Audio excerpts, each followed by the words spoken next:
So we start to record. So if somebody late, so he can see later in YouTube.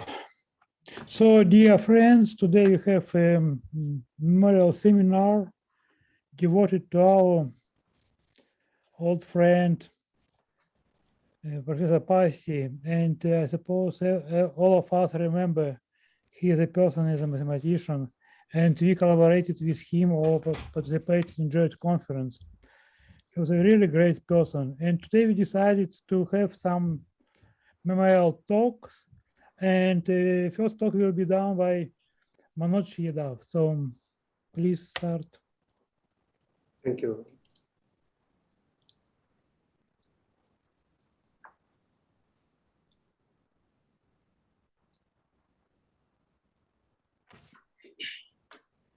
Thank you, Andre.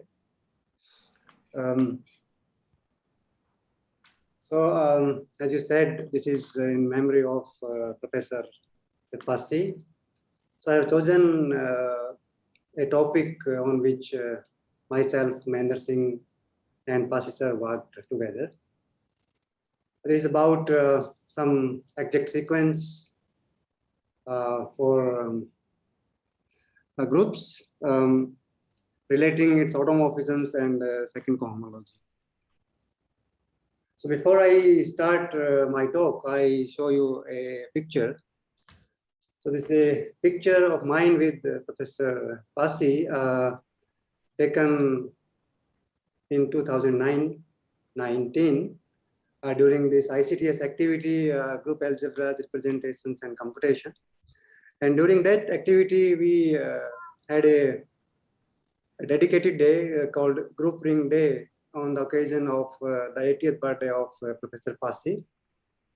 And so there were lots of talk on and around the work of Passi in that activity. So this is the picture which was taken during that activity. So right, so we'll be talking about the following exact sequence. So it was invented by Charles Wells in 1971. So for a given exact sequence, NGQ, so they're all groups, and there's a coupling which we denote by chi, Q to out N. So there's a map from Q to the automorphisms of the group N. For this datum, there exists a following exact sequence. So the derivations from Q to center of N, these are 1 cocycles, and then the automorphisms of G, which normalize N. So it simply means that the automorphisms which take N to N. And then that map goes to the compatible pairs with respect to the coupling chi. So these are the pairs of automorphisms from automorphisms N times automorphisms of Q. So these are pairs of automorphisms from this set which are compatible with this action. So I will make it more precise as we proceed. And then from this, this is a group of, this becomes a subgroup of this Cartesian product of automorphisms of N by automorphisms of Q. And from this object, we go to the second cohomology of Q with coefficients in the center of N.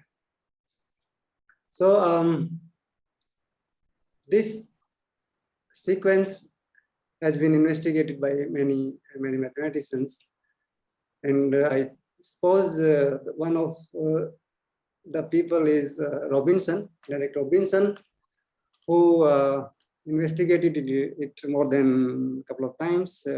First in 80s, and then later in very recently. So, this sequence was not followed up too much before a paper came by Jin. I think it was in 2007, if I'm not wrong. And then after that, so he actually studied this sequence for a spatial setup, where he talked about the lifting of automorphisms of Q to G.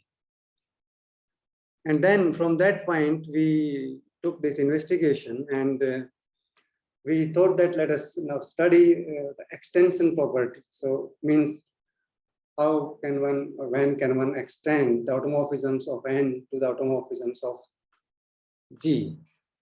And so we, myself, Mahendra Singh and Professor Passi worked on that problem, and we invented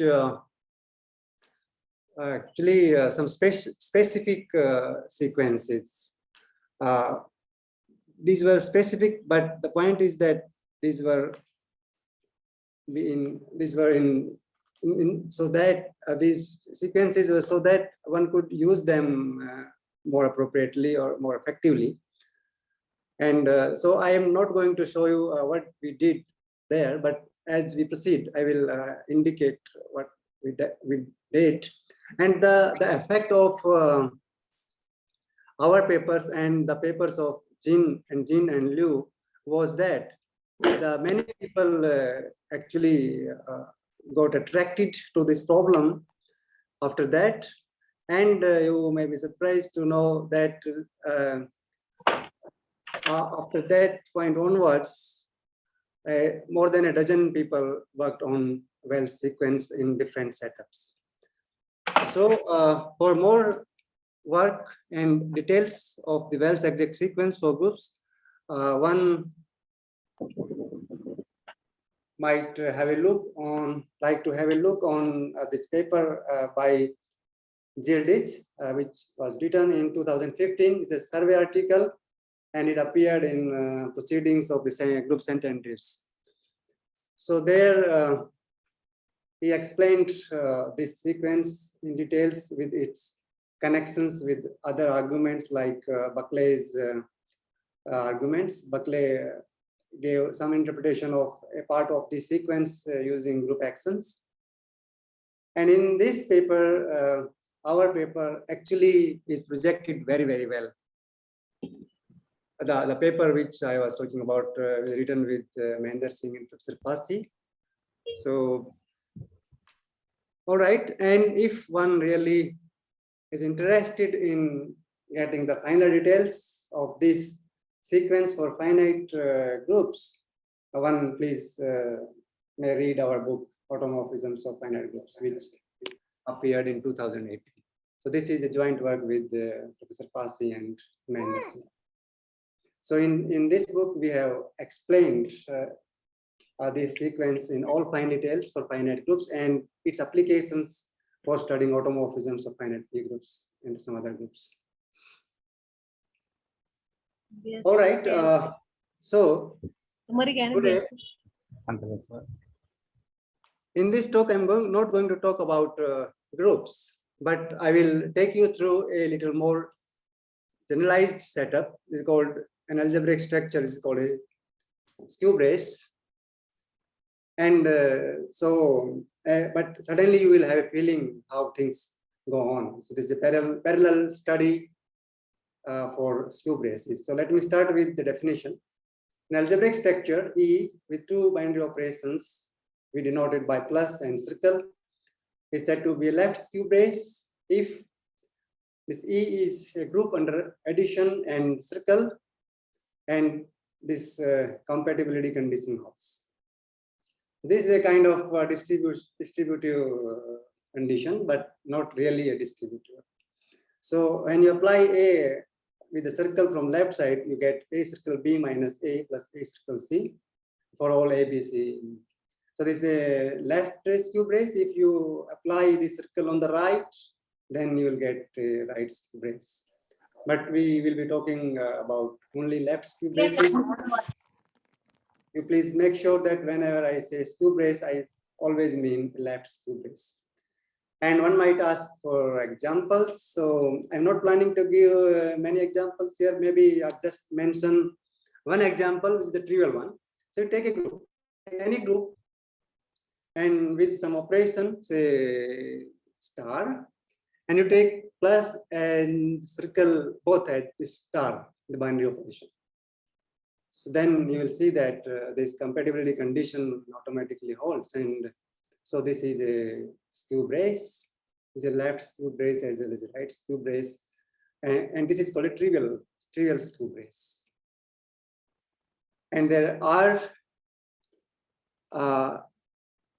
many skew braces. The abundance in number. I remarked that there are only 51 groups of order 32 up to isomorphism, but there are more than 1.2 million skew braces of order 32. You see, this is surprising number. There are lots and lots of braces available. So, so as I said, a brace is said to be trivial if both of these operations coincide. I will be using this terminology, so I'm just defining it here. And for a left brace, you can always define a map. So I will not always be writing E plus circle.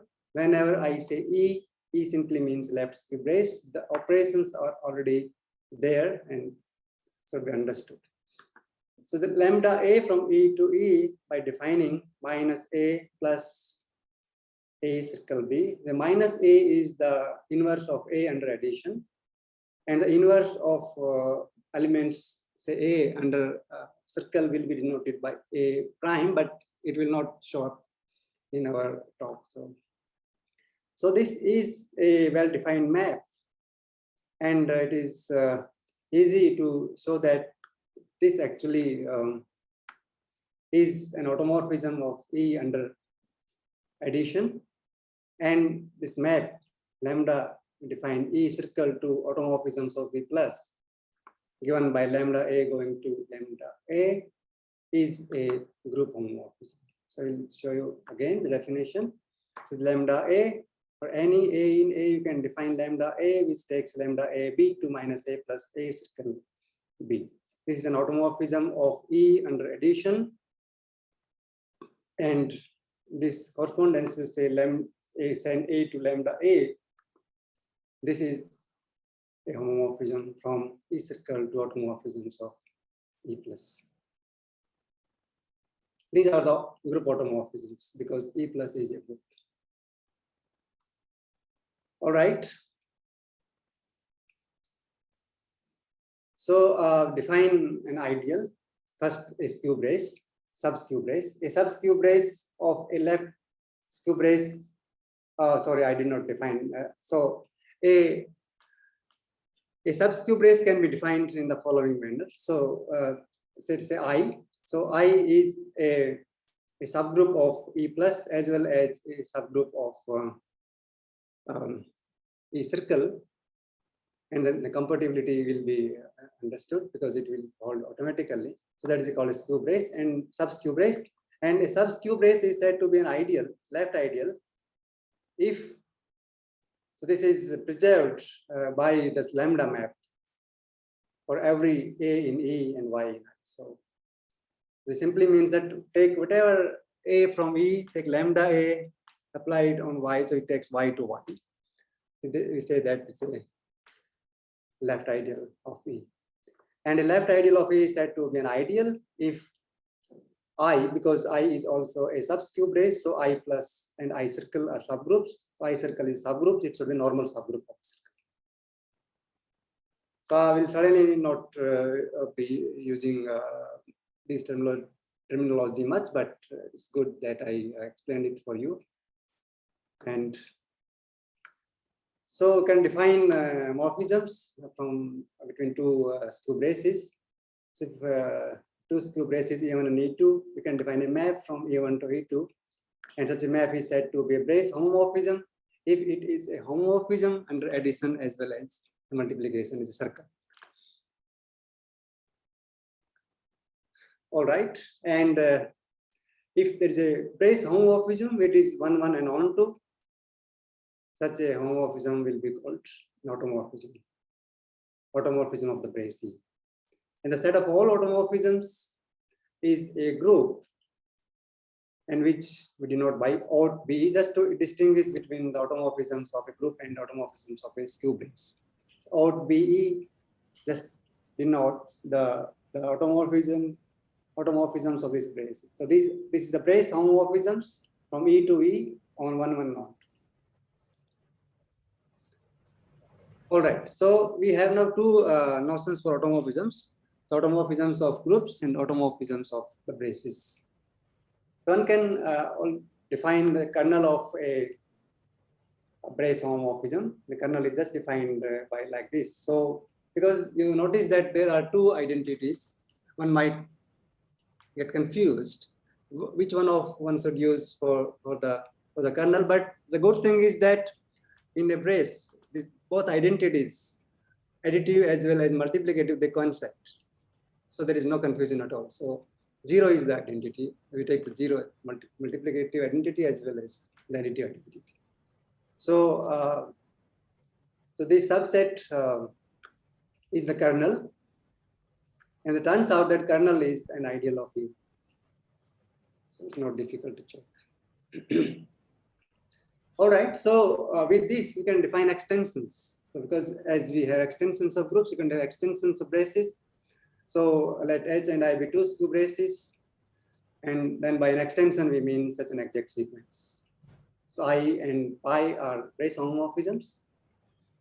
If there exists such an exact sequence, then we say that the extension of H, E is an extension of H by I. All right, and we can define their equivalence of braces. So two extensions, E and E prime, are said to be equivalent if there exists a homomorphism, brace homomorphism phi, such that this diagram comes. It's all analogous, goes to the lines of the definitions of group theory. So this certainly I'm going to use. So please give attention. So the point of defining this is that we are going to take equivalence classes.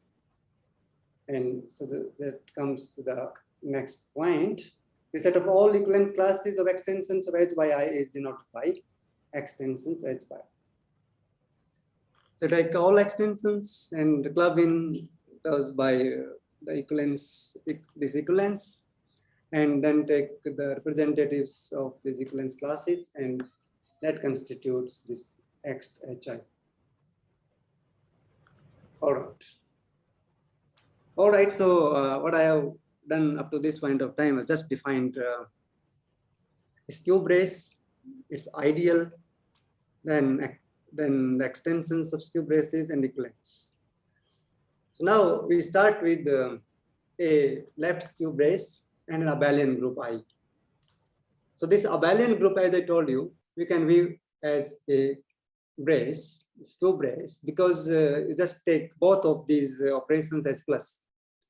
So it's a trivial skew brace. So whenever I will be using this abelian group I will always take it as a trivial brace.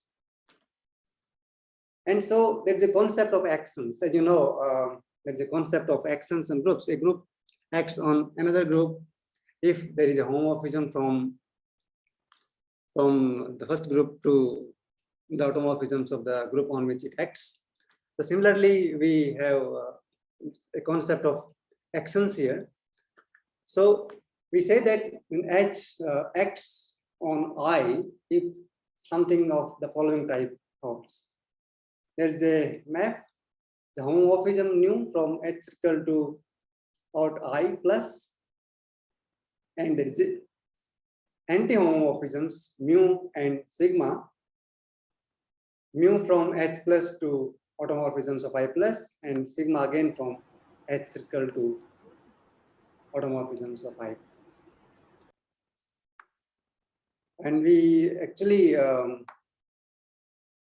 suppose that these homomorphisms and anti-homomorphisms satisfy these two conditions. These seems in some sense artificial, but I will explain that these are actually natural. So I don't want to read these out, you just have a look. I will show the diagrams. So this by mu h, sigma h, we mean the images of this mu and sigma. So I would like to spend little time on this slide because this is important and should have some feeling of this action. So H, we will be calling that H acts on I if there is a triplet mu sigma of these maps, which one of them is homomorphism and two of them anti-homomorphisms, and these conditions are satisfied. All right. So such a triplet mu sigma will be called a good triplet of actions on H. Yeah. So one might very well say that if there is a mu sigma without this condition, one might vaguely say that okay, H acts on I, but we don't require only that there are maps, but we want that these conditions should be satisfied. And this is crucial for our work below. So a good triplet of actions of H on I means these mu sigma with these conditions. All right. So the first condition which I have written here is nothing but the commutativity of this diagram. So this is lambda H, lambda map I have defined, then this inner automorphism induced by the image of H under nu H for every H. And so if this diagram commutes, then this is equivalent to the first condition. And the second condition is more written in algebraic manner.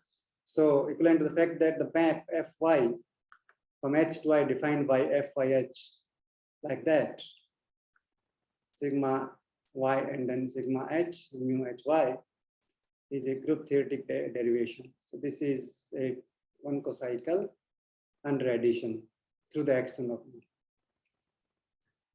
So you know the mu is given to be an anti-homomorphism there. So that simply means that this condition is hold. All right. So now onwards, we will be taking H a left cube brace, I an abelian group as a trivial brace, and there is a good triplet of actions, nu, mu, and sigma. And as in group theory, here also we can define the second cohomology of H with coefficients in I, and which we denote by Hn is normalized to cocycles. With a normalized and we write n here. So I will explain this n. All right. So you know, in groups we have two cocycles, and then we have co-boundaries. This quotient is H2, but here this is two cocycles will be something like pairs. So this actually consists of the cohomology classes. I'm sorry, I did not mention that. This consists of the pairs beta tau. The beta is a map from H plus cross H plus to I. So this is a kind of two cocycle of H plus, and tau is a two cocycle of H circle, and certain other properties needs to be satisfied. I will explain what they are. And so the elements of H2 and Hi are typically the cohomology classes of beta tau. So some board work here because I did not use my iPad, so I just used my desktop. So I'll explain what is happening. So this is the complex, and we are working here, the second position. So these are the maps from H to I, and here are the maps from H cross H to I, H cross H to I. So these are normalized, simply means that on the degenerate tuples, the functions take value 0. By degenerate, we mean if you take a tuple and some of the element is identity, then the value of the map takes 0 values on that kind of elements, the tuples. So we are actually here, there's a beta here and tau here. And so when you say, so it's a complex, so this should be this zero sequence. This should be a zero sequence on the horizontal. This is called vertical. And apart from that, we require that if you go from C01 to 02 through delta 01V, and then come here at C12, and at the other time you take this route, they should take the same value at here, the decomposition. And so the H2 is the quotient of the kernel of this map by the image of that map. So this is a kind of vague idea how one can define second cohomology. And unfortunately, in this setup, we could not proceed further. We could not even define third cohomology, and will be very, very nice if somebody extend this to the third at least, and to the nth level in general. That will be great. All right, so we have now second cohomology group of braces. Now again, come back to the extensions. So we, in an extension, we can always define a triplet of actions, because I will mention later that if there is a good triplet of actions and there is a cohomology class, then we can define an extension. But here I'm just saying that start with an extension with a good triplet of actions, and through a transversal S can be defined. So how can one do that? Is like that. Take this action, they take a transversal.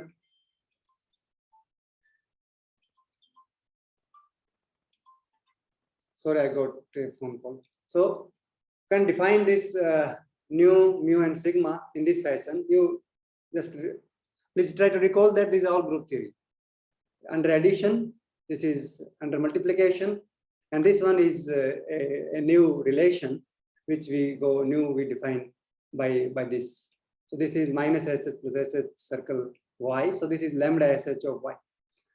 So, and one can check that this nu, mu, sigma defined in this fashion actually gives you a good triplet of actions.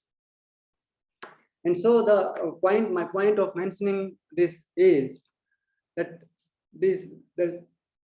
the extensions can be, the equivalence classes of extensions can be partitioned into these smaller classes which share the good triplet of actions. Right? So whatever extension you are given, you can always find a good triplet. But it is not true that there are only a unique extension which really gives you this good triplet. So there could be many extensions sharing the good triplet of actions. So club in all extensions which share a nu, mu, sigma, the good triplet, and then this provides a partition of the extensions. All right.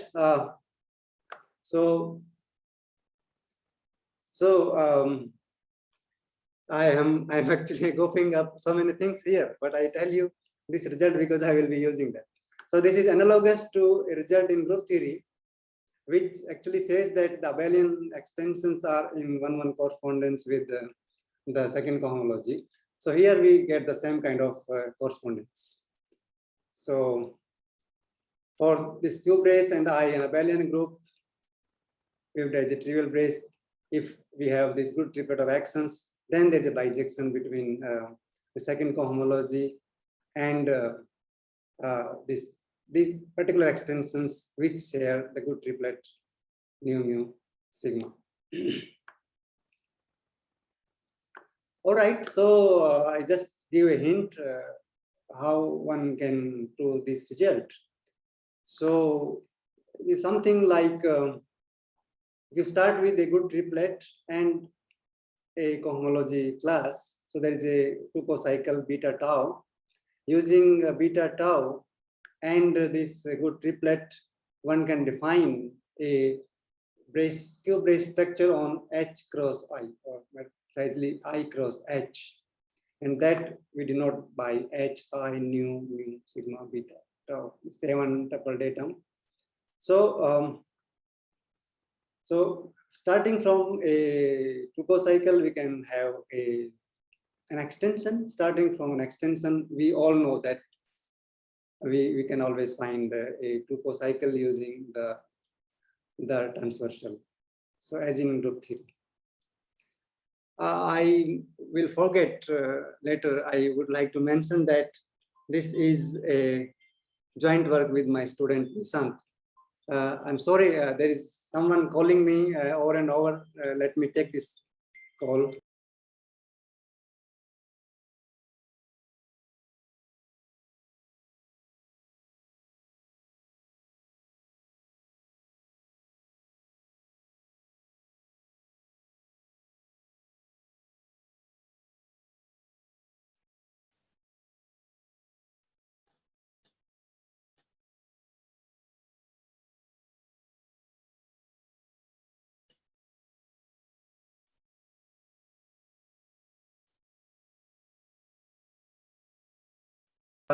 I'm really sorry. All right, so so one can define a map from S2 to extensions to S2, and then one can prove that these maps are well defined and the inverse of each other, and that is the kind of idea one proves this. All right, so in the remaining of this talk, I am now proceed towards establishing the Wells exact sequence, and for that I shall need some group actions. So I will be using 3 group actions. The action of this object on the extensions, the action of this object on H2, and the action of H2 on extensions. So I will come to all these turn by turn. Let me start by defining the action of this pair of automorphisms on the extensions. This very, very obvious way it is defined as it is written. So start with a pair of automorphisms and an extension. We define new extension in this fashion. Just compose theta and then here phi inverse. First apply theta, then we go to I to I, then apply I there, apply pi, and then apply phi inverse. So the good thing is that this really gives you an extension, but the point is that this extension may not be equivalent to the given extension. Even it is not true in general that these 2 extensions share the same good triplet of actions. So we want actually ourselves to keep inside the same extensions which share the good triplet. So I will come to that. What can we do later?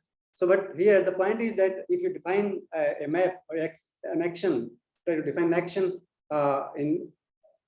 take this extension, take phi theta, define this extension, then this actually turns out into an extension, action. And so for that well-definedness, you can notice that if their 2 extensions are equivalent, then after applying this pair of automorphisms, the resulting extensions are also equivalent. And if you define this map, so set this class of extensions to this class of extensions after applying phi theta, then this is actually an action, a group action, because this is a group, and that side is a set. So this group acts on the set of all extensions.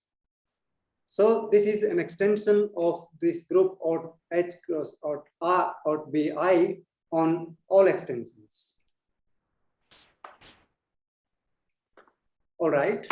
So now we fix a good triplet of actions and this set of extensions which share this good triplet of actions. And take the stabilizer of this set, stabilizer of this set in this group. Why are we doing this? Because I told you that we only need the action of action on the extensions which share the good triplet of actions. So we define this C nu mu sigma. These are all the pair of automorphisms for which this happens. This condition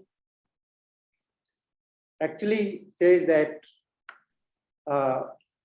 the resulting pair stabilizes the set of extensions sharing nu mu sigma.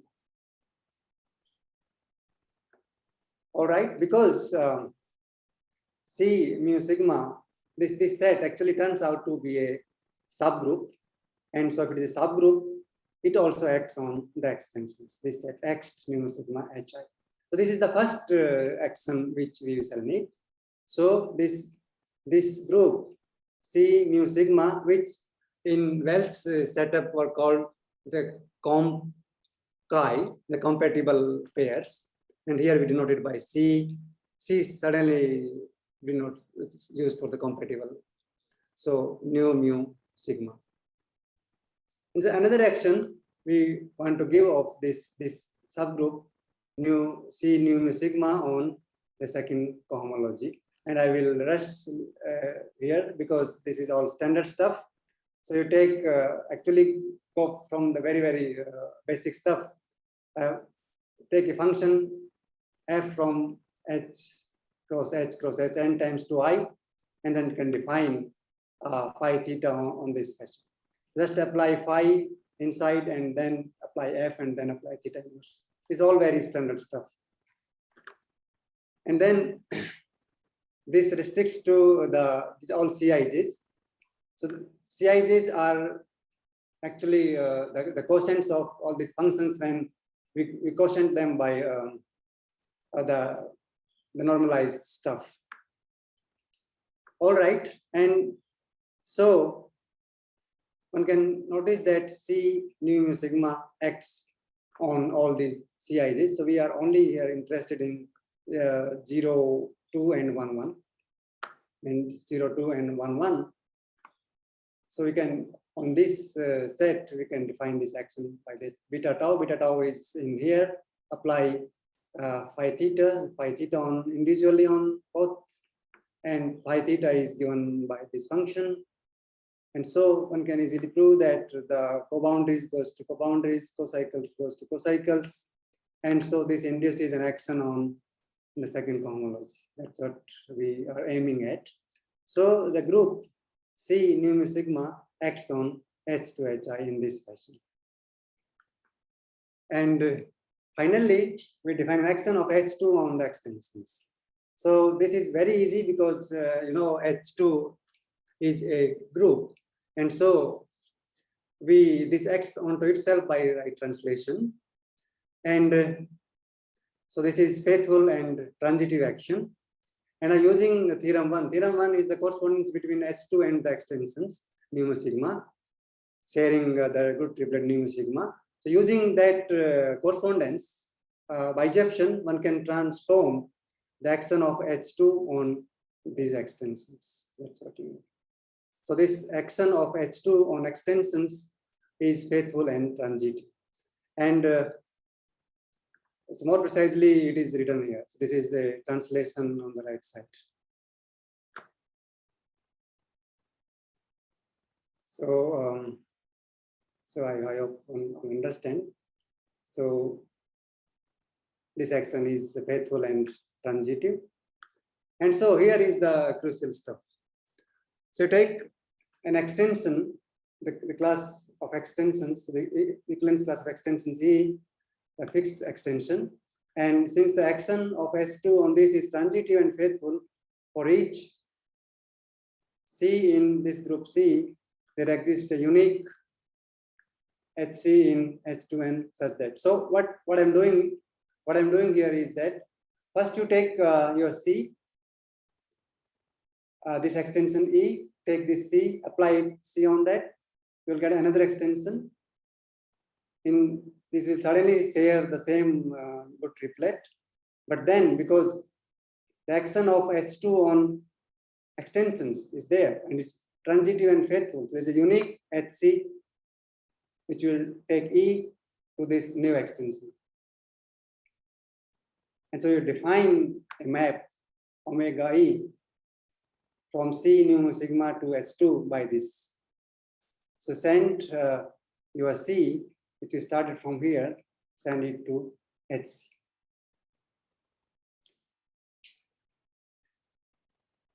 And so if you define omega E in this fashion, so this becomes a derivation. There's a derivation because there's an action of C on H2, as we defined here, in this here. So this makes sense. Oh, this is the Wells map. We say it's Wells map in our context. And if we use this Wells map with the remaining part, which I did not explain at all, but I can say something here. So we start with an extension of skew braces, I trivial skew brace, and then there is an exact sequence. So these are the automorphisms which centralize I, means fix I element wise, and induce identity on H.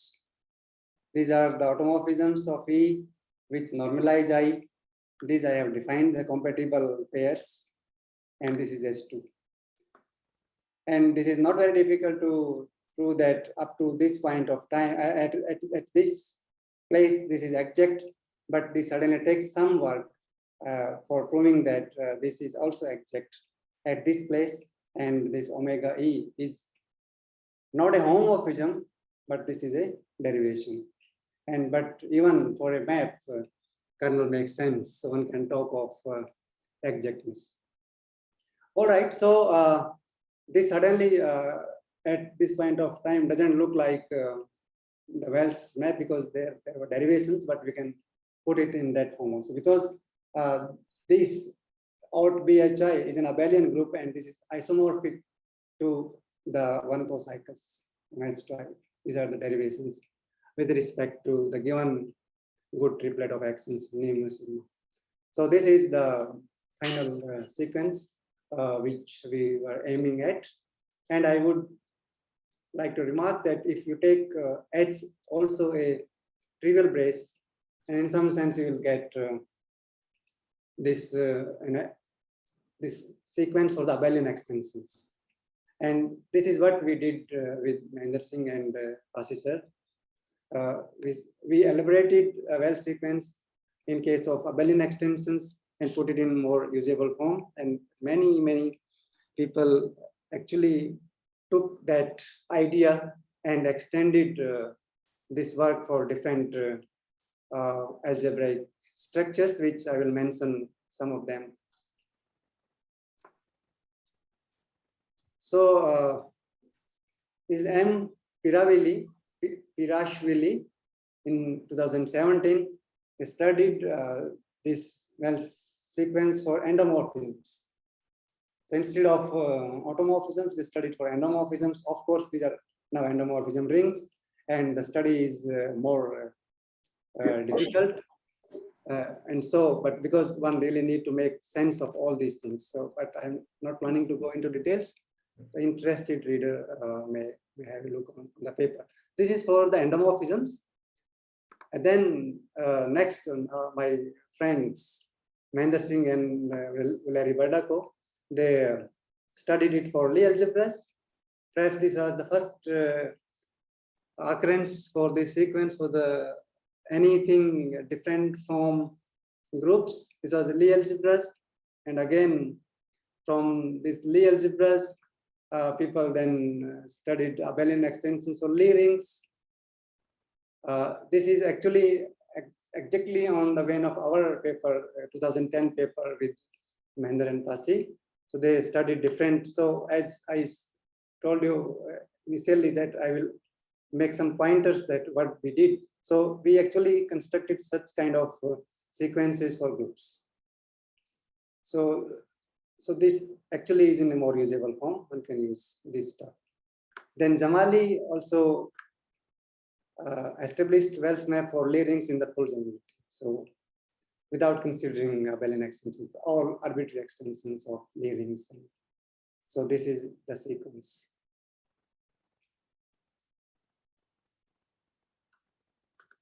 All right, then there are many other people studied for 3 Lie algebras. These 3 airy Lie algebras, which are the extensions of Lie algebras, then Lie superalgebras for the abelian extensions, and then endomorphisms of abelian extensions of Lie superalgebras, and then for Lie coalgebras are generalizations of Lie algebras, and later by again Mahendra Singh and Bardakov for the quandels, another algebraic structure, and they also studied for linear cycle sets, which really gives an extension for the sequence for extensions of left braces without actions, and then we did it for with actions, and finally we generalized this to the left skew braces, the work which I have spoken about today. And I think I stop here. Yeah, thank you very much. So please, questions, comments? I see there is one question in chat. Oh, okay, let me see. Any relation with Pascal triangle and Sierpinski tested true? Maybe someone else from the audience can give answer to this, because I have no clue about this.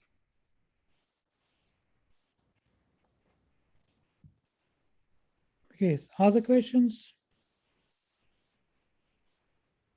Okay, if not, you can ask privately. Thank you very much for beautiful talk. And oh, very nice picture again. Yeah, so this is again the picture which was taken in 2019. This is some branches, and I'm happy, I'm proud that I'm also on a branch with a branch of a tree whose stem is yes, very nice picture. Okay, thank you very much. So maybe we can continue. And okay, thank you very much, Manoj, again. And let's continue. And our next speaker is Gurmil Bakshi. So.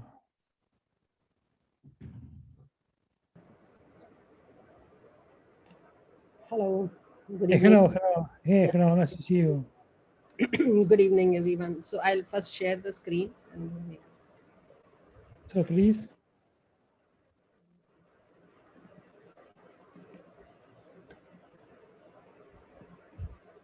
Is this visible now? Yes. Okay. Beautiful, beautiful. Okay, so please, Gurmil Bakshi, she will tell us about memory to teacher the Passi. So please. Yeah.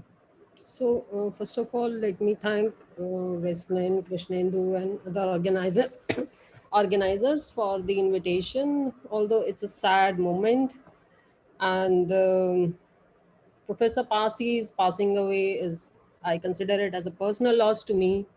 He was very, very close. He was like a father figure. Not only my teacher, he was like a father figure for me. And my association with him was for the last 30 years. And when I joined with him for PhD as a research scholar, and how our bond developed over the last years.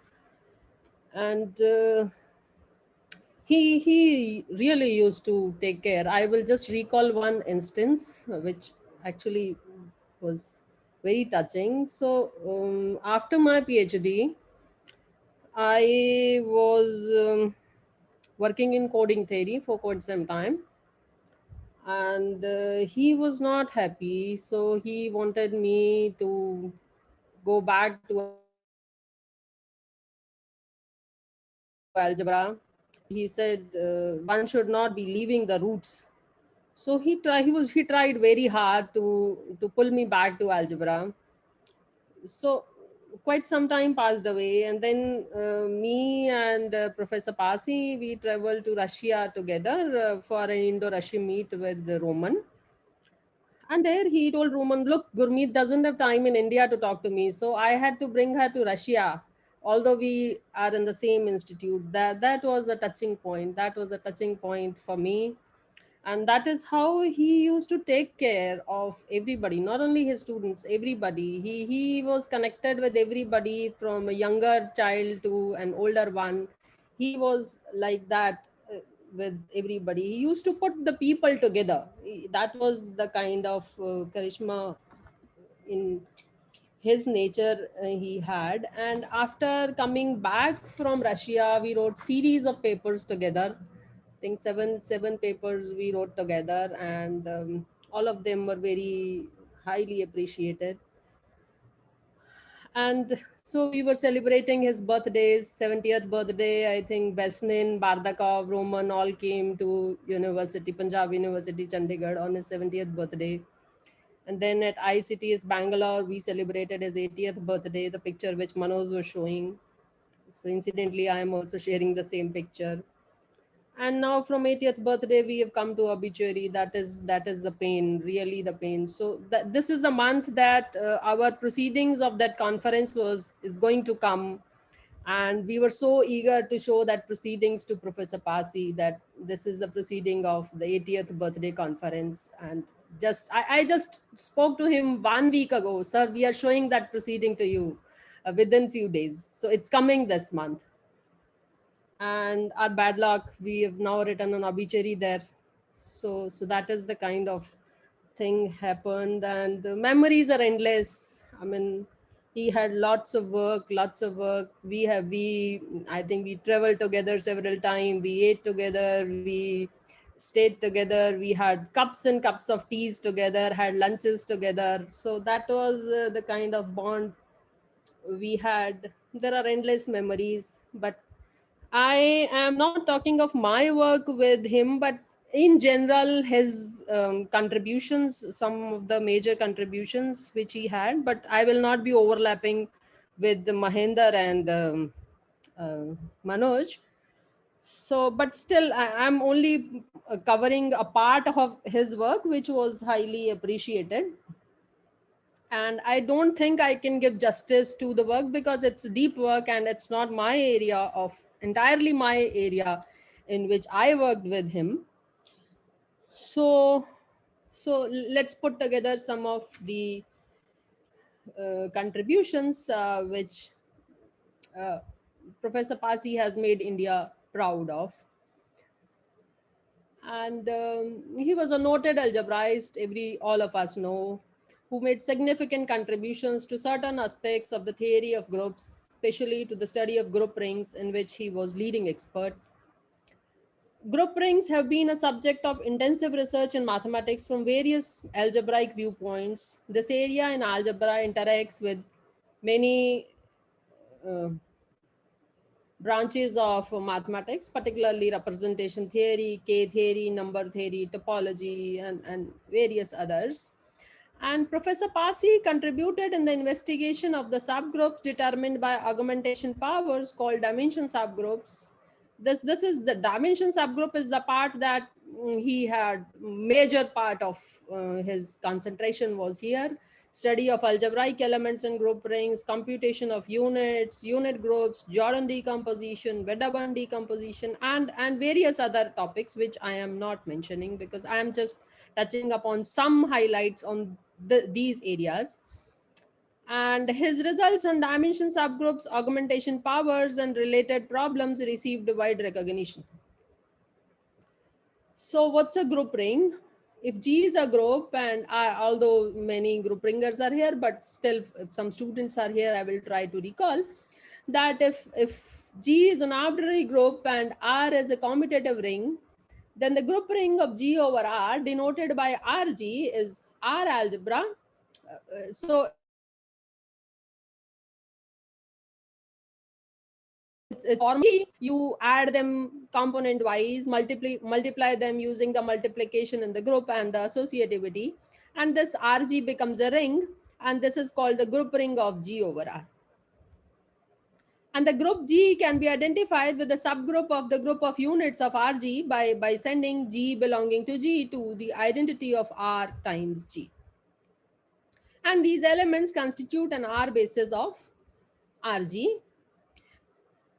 I'll be recalling some of the pioneer contributions of Professor Passi in the following theme areas: augmentation ideals in group rings, Jordan decomposition in group rings, study of algebraic elements in group rings, in particular study of idempotents and units in group rings.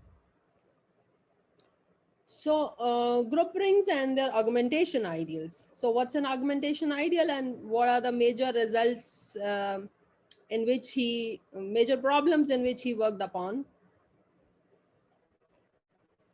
Every two-sided ideal of a group ring determines a normal subgroup. I will just come to how this determines. And one of the oldest and the most challenging problems in group rings is the identification of normal subgroups called dimension subgroups determined by the powers of augmentation ideals in group rings. So here is a group ring RG, and this, look at this map from RG to R given by that this alpha G, this R linear combination of elements of G going to some alpha G. So all the group elements are going to 1. And one can see that it's a ring homomorphism, and the kernel of this ring homomorphism is called augmentation ideal of RG, and it's denoted by delta RG.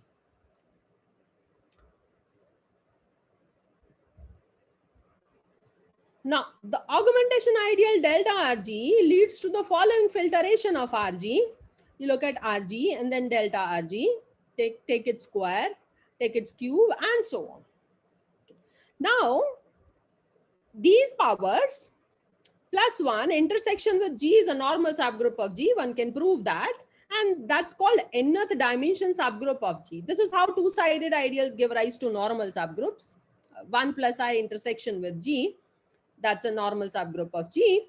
And so the normal subgroups obtained from this filtration, they're called dimension subgroups of G. And so if you look at the series of dimension subgroups, then it's a central series in G, and the nth term in the lower central series is contained in DNRG. One can prove that. And a group G is said to have dimension property if all the quotients are trivial. So Dn dimension subgroup modulo the augmentation ideal, modulo the nth term in the lower central series if this is trivial. So if these two coincide, then you say that your group G has the dimension property.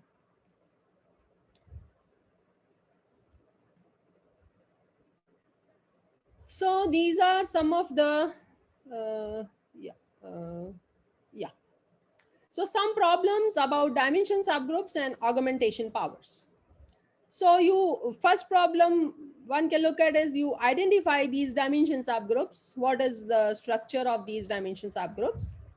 And then describe the structure of these quotient groups, the successive quotients in the filtration. And then describe this intersection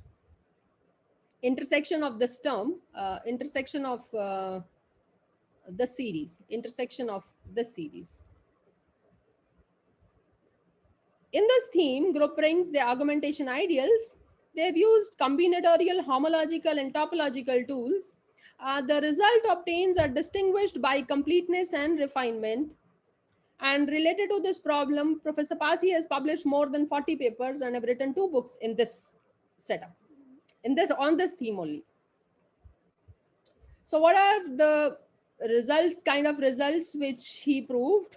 Professor Varmani is the leading expert. I mean, now he can describe all these things in a much better way, but I'm just recalling the main results. Related some of the major contributions. Related the truth of dimension conjecture. Dimension conjecture is that that Dn coincides with gamma n. So this is the conjecture that these two are equal. So related the truth of dimension conjecture to a technical property of the second cohomology group of G, which was explored in a series of papers with Varmani, Mittal, Manju, Sucheta, Tahara, and many more. So I'm skipping many, I may be skipping many names, but these are some of the initial collaborators of Professor Passi on this theme. Problems about the integral dimension subgroups were translated into equivalent problems about a filtration of the Schur multiplicator, and the corresponding property was studied with Barmani and others. Characterization of the dimension subgroups and Lie dimension subgroups of RG in terms of the dimension subgroups and Lie dimension subgroup of the integral group ring ZG, that's with Parmenter and Segal. Many classes of groups with dimension property where the dimension property holds. So they studied many classes of groups. And then characterization of residual nilpotence of augmentation ideal. That this is the work with Dipender Prasad, as far as I remember correctly. Group theoretic application of the residual nilpotence of augmentation ideal with N.D. Gupta and C.K. Gupta. N.D. Gupta and C.K. Gupta, they were very, very close friends of Passi. And so they had a lot of work together. And residual nilpotence of augmentation ideals and higher relation modules with Mittal. A generalization of the faithfulness of higher relation modules with Mikhailov.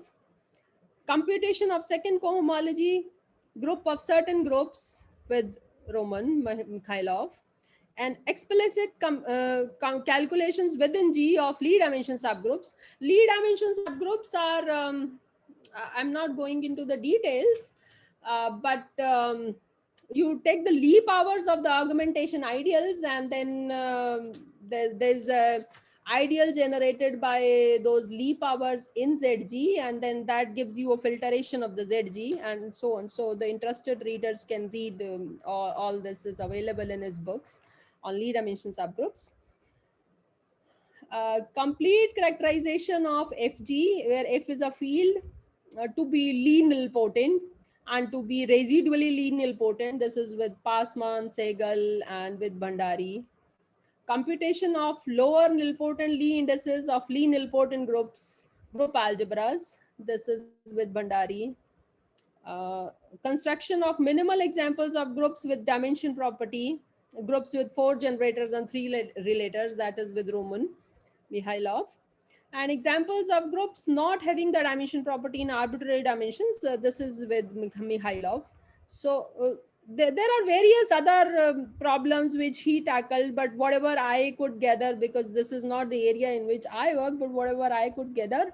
So these are the kind of things he undertook, and needless to mention, he published 40 papers on augmentation ideals, and he had 2 books on augmentation ideals. One of it is a classical textbook, 1977. That was the first textbook on augmentation ideal, which is very popular. And then second came with the Roman later, I think 10 years ago. But one is very, very old, Springer lecture note series. Now, Jordan decomposition in group rings. That is another topic which was very close to his heart. What's a Jordan decomposition? Jordan decomposition of the endomorphism ring of a finite dimensional vector space is a well-known concept in linear algebra. We all study at undergraduate or postgraduate level Jordan decomposition in vector spaces.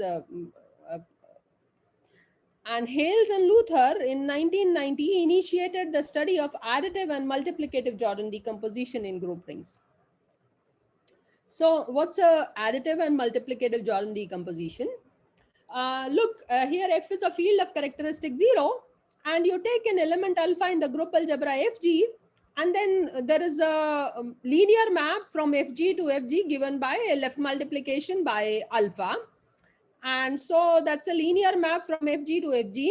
So this linear map can be written uniquely as a semi-simple part and a nilpotent part, and semi-simple and nilpotent parts commute. And if alpha is a unit, then you write in the multiplicator form, and then alpha can be written as a semi-simple part composed with a nilpotent part where these two, unipotent part where these two commute. Unipotent means that u minus 1 is nilpotent. And for a group ring RG, sorry, it is not necessarily true that if alpha is in RG, then these alpha S and alpha N or alpha S and alpha U will belong to the group ring RG. So it is not necessarily true. You know from your linear algebra understanding also that the semi-simple part and the nilpotent part, if you take a matrix over say QG, then the semi-simple part and the nilpotent part may not lie in QG, lie up somewhere. So in the group ring RG, it is not true that for each alpha, the semi-simple and the nilpotent part belong to RG. So when do you say that an additive Jordan decomposition hold in RG?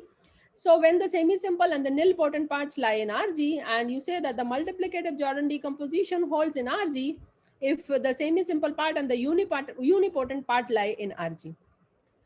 So these were the problems raised by Hales, Luther, and Passi in 1990. And they characterized group rings RG possessing additive or multiplicative Jordan decomposition. So which is very big deal, possessing exactly characterizing all the group rings possessing these decomposition. And Passi published more than 10 papers in this theme, and he completely characterized group rings RG, where R is the ring of integers of a number field, and several classes of groups where multiplicative Jordan decomposition hold and does not hold were given. Properties of groups with multiplicative Jordan decomposition of ZG were studied. So and also I'm sorry, I have not mentioned Satya's name. Satya, some part of this is also covered in this doctoral thesis of Satya Rani, who worked with Professor Passi on this problem for her PhD. So as I told, I may be missing several co-authors because it's an extensive work, and whatever I could gather in the short time, so I have mentioned that. So algebraic elements in group rings, that is another area which was very close to his heart.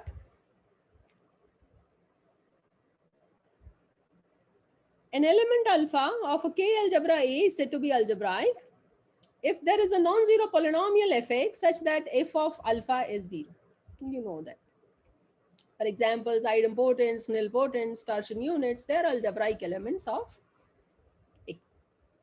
So various techniques using homology, cohomology, cyclic homology, number theory have been developed to study algebraic elements in group rings. So how do it's difficult to tell what are all idempotents in a group ring, what are all the nilpotent elements. I mean, the telling how do they look like, what is the kind of ideal they generate. That's a extremely tough job, and various tools are required for all that. So if you have an algebra over an algebraically closed field, then it's possible to write alpha as linear combination of idempotents and a nilpotent element. And so the most important algebraic elements are idempotents and nilpotent elements.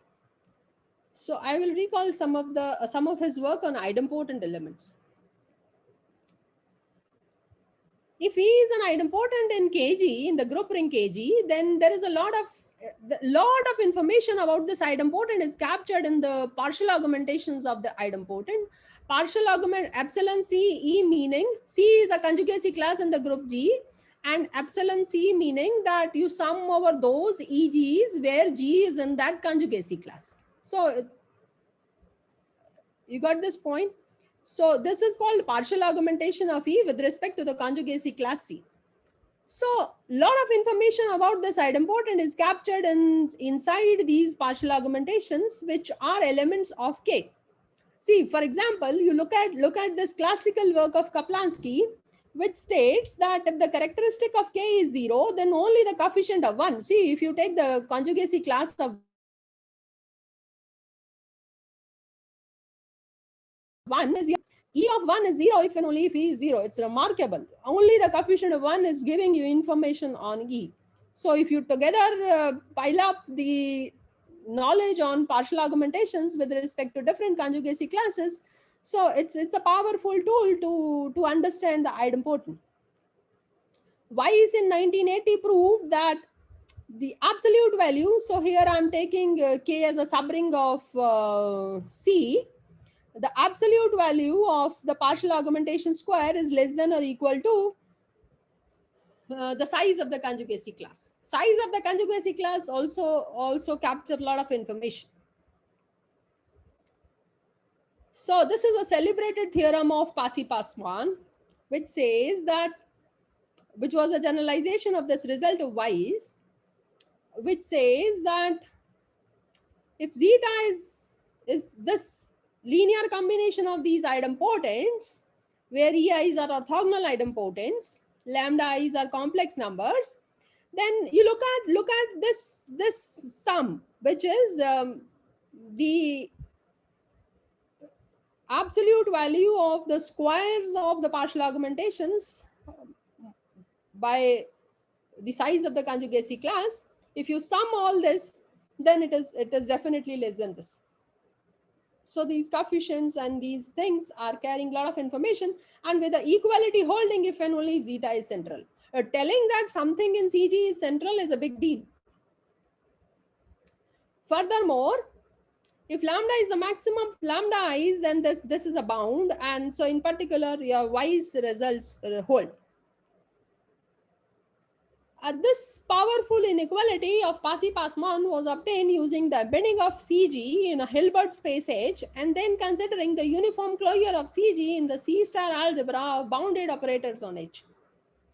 This theorem was extended to include matrices over group rings by Luther and Passi, and some well-known results about group rings were seen as a simple consequence of this inequality. And then another problem on idempotents, in which was of very interest to Passi, was Bass conjecture.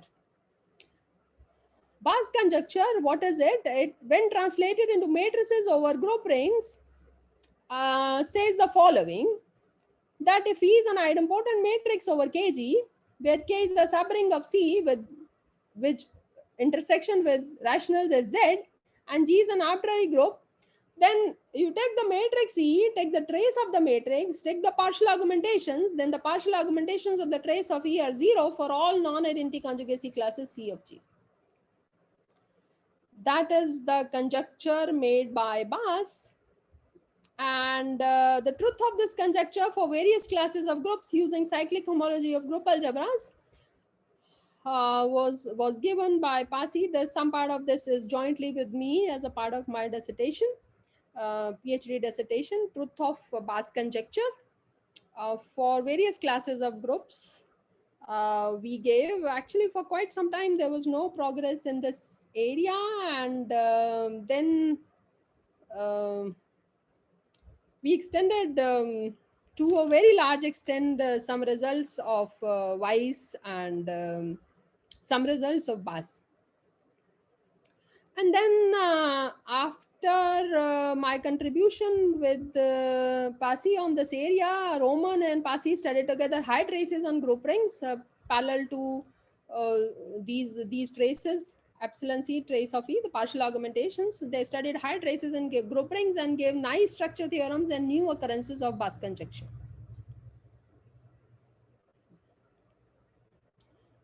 And then another, those were the two things I told on idempotents. Then another area which was very close, and in fact he made pioneer contributions in this Zasana's conjecture. The kind of method he developed along with his collaborators, of course, are considered as the major contributions in the subject. And now with his kind of methods, people call these methods as Luther-Passi methods, which are usually used in verifying Zasana's conjecture. And there is also a package in GAP called help package based on the methods developed by Luther, Passi and Hedwig. And Zasana's conjecture, it says that if you take a group G and take the units of ZG, integral group ring ZG, And take now units in ZG of augmentation 1. Augmentation of a unit is going to be plus minus 1. So you take units of augmentation 1. And then Zessana's conjecture says that if U is a unit of finite order, then U is conjugate within QG to an element of the group G. And Zessana's, this is a result of Luther-Passi, celebrated result, I would say, of Luther and Passi, that they proved that Zessana's conjecture is equivalent to the following statement, that for every torsion unit U of augmentation 1, the partial augmentations are greater than or equal to 0, or equivalently, partial augmentation is 0 for all but one conjugacy class C. And Zessana's conjecture 1 holds for alternating group A5. So using this technique, in this paper, this was developed. This result is proved in this paper when they were verifying Zessana's conjecture for A5. This is the technique they developed and used in that paper for A5. That Zessana's conjecture holds for alternating group, but this criteria is there for arbitrary groups. So, and this is a theorem of Luther and Passi, that U and V are units in ZG. They are of some order, then U and V are rationally conjugate if and only if for every divisor D of K, the partial augmentation of UD and VD, they coincide for every conjugacy class C of G. And the method developed in these theorems have since been used by several authors to verify Zessana's conjecture for various groups, and it has inspired lots of research. I have not counted, actually, I could not count the number of papers in this area. I mean, how much people have used, I think you see any work on Zessana's conjecture that will have a mention of this theorem. So that was the kind of powerful technique this method gave. And recently now there is a counterexample known by Leo where the Zessana's conjecture does not hold. So this was about units. Now he has also contributions to units of infinite order in group rings.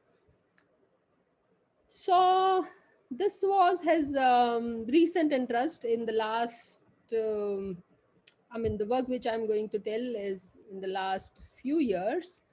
See, he has, his last paper, if you see, it's just recent. So he was so much active in research. I think he published more papers after his retirement than before. I mean, he was so much active. You can count his papers after 60 years. I think there are 60 papers after he turned 60. So that is the kind of work he has done. And this is, so let me recall this contribution on units of infinite order in group rings. A unit group of an order in a finite dimensional semi-simple algebra is finitely presented. That was a result of Borel and Harishchandra. It's a classical work published in Annals. And so if you look at ZG, so ZG is an order in QG, so the unit group of ZG is finitely presented. But can one describe the unit group of ZG explicitly? It's an extremely tough problem. One does not know answer even for cyclic groups. Even for, I think, cyclic groups of prime order, not one can exactly tell what is the structure of the unit group of ZG. It is that hard problem. And Higman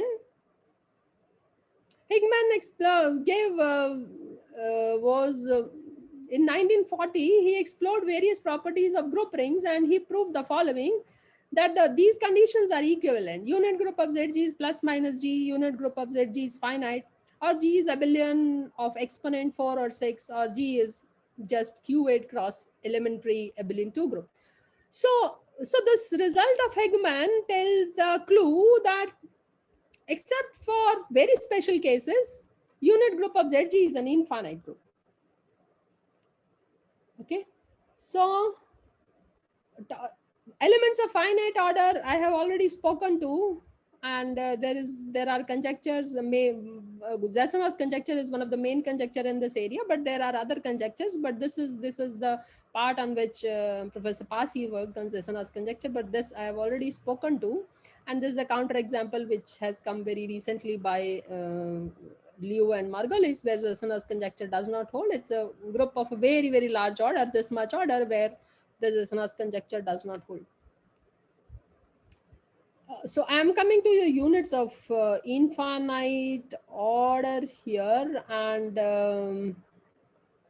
all right. So this theorem of Hartley and Pickles tell that. So what you have seen is that the unit group of ZG is an infinite group, but this result of Hartley and Pickles tells you that not only that unit group of ZG is an infinite group, but except for this special case, it contains free subgroup inside. So it contains units of infinite order, in fact, free subgroups inside. So telling free subgroups inside the unit group of ZG, or telling units of infinite order in ZG. So these are all very beautiful problems, and lot of research interest is there in that area. So there were recipes introduced by Bass and by Ritter and by Segal on how to construct units in ZG, units of infinite order in ZG. So I'm coming to his contribution on the units of infinite order. I will not, all right, so I will skip this, all right. So you look at the integral group ring ZG, and then look at the units of augmentation 1. Look at the upper central series of you. I'm calling this as the group V, and look at the upper central series of the group V. So Gruenberg proved that the series stabilize.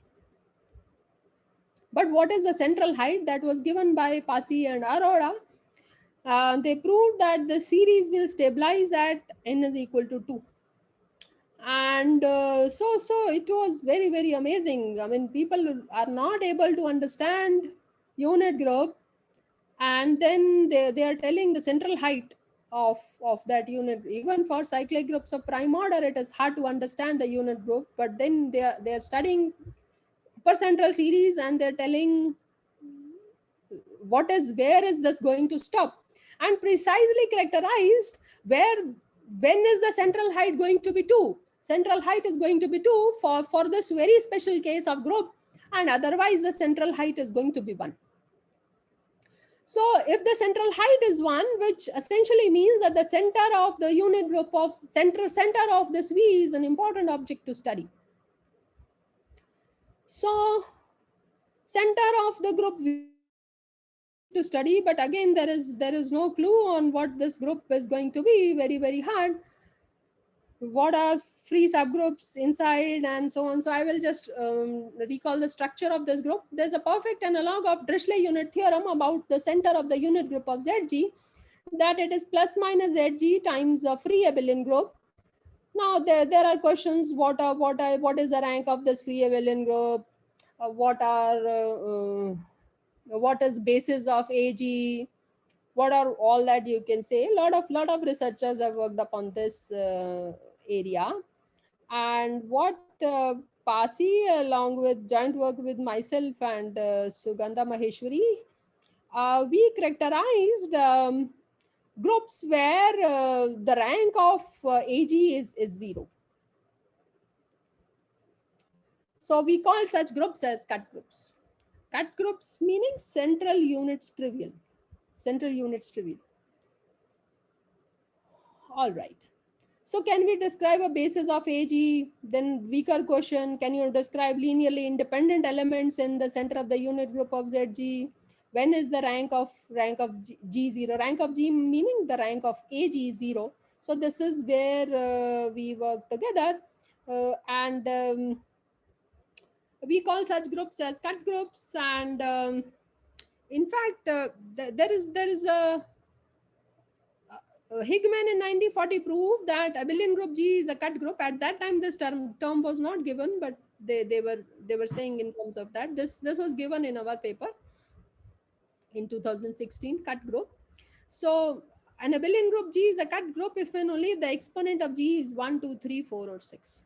So that was on abelian groups. And then Ritter and Segal also gave some conditions for a group G to be a cut group, that in terms of the conjugacy within G, that x to the j for all x in G, this is a cut group here. X to the j is conjugate in G to x or x inverse whenever j is co-prime to the order of x, and other things. And there are, I'm sorry, this is the group algebra QG. I'm sorry, there's a typo here. This is a Vedabin decomposition. You look at QG here, and this is the direct sum of MNIs here.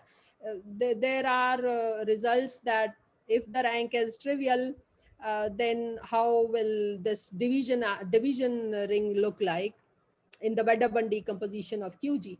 So after that, there was nothing appeared on the structure of cut groups. See, these results are good, these results are nice, but given a group G, can you tell it's a cut group or not? Whether the central units are trivial or not, they're telling these things are difficult.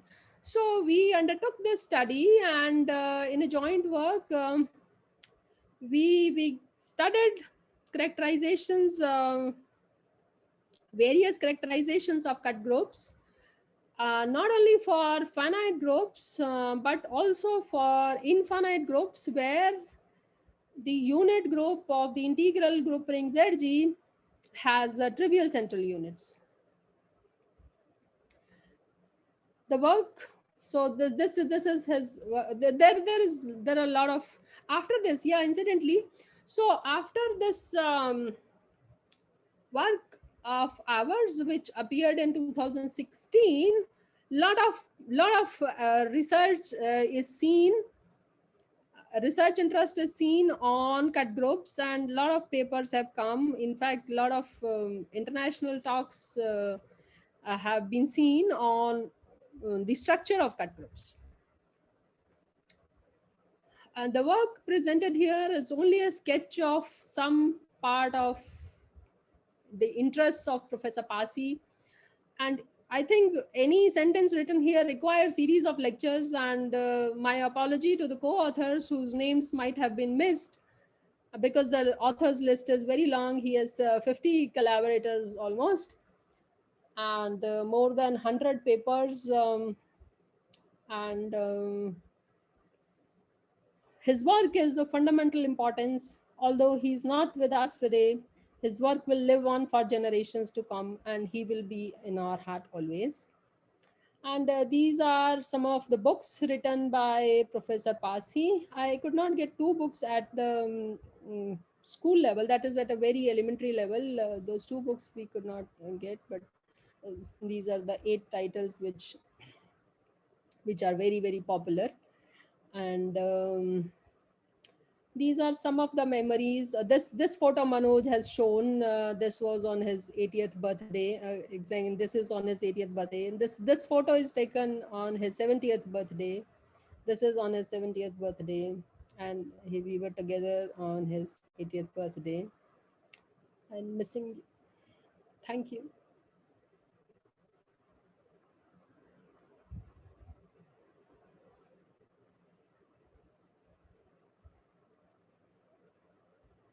Thank you.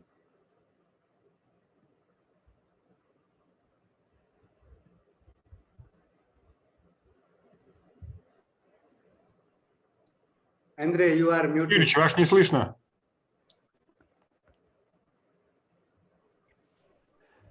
Thank you very much for your talk. It's a beautiful talk, really. It's presented a lot about the Passi research. Thank you. And are there some questions, comments?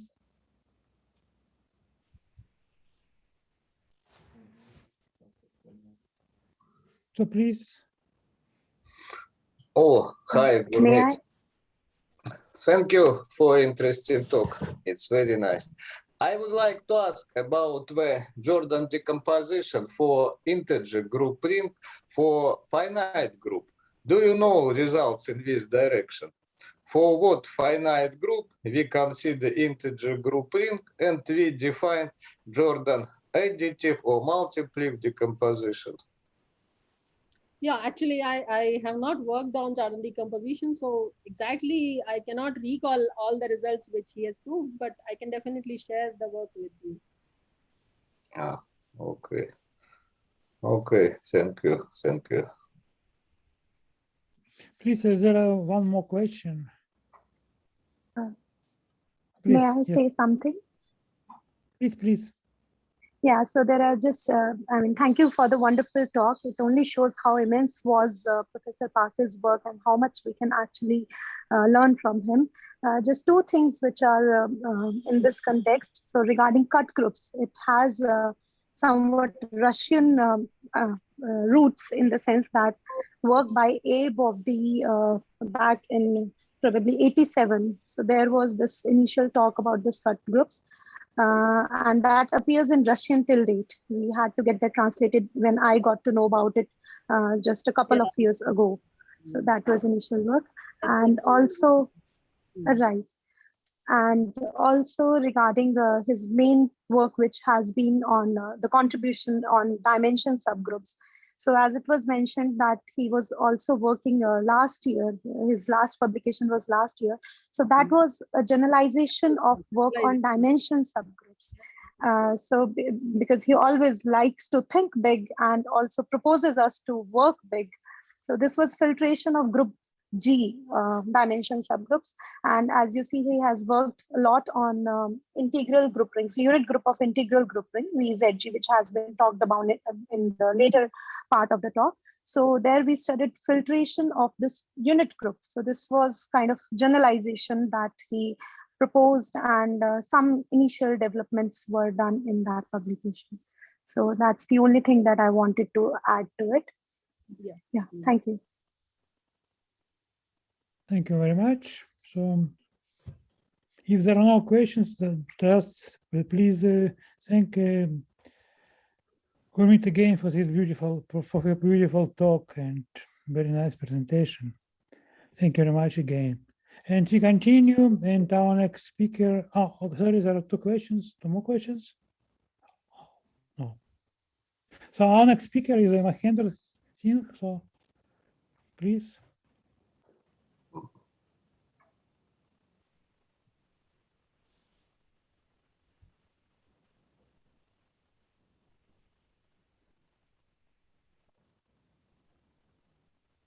Okay, please start. Is the screen visible? Yes, beautiful. All right.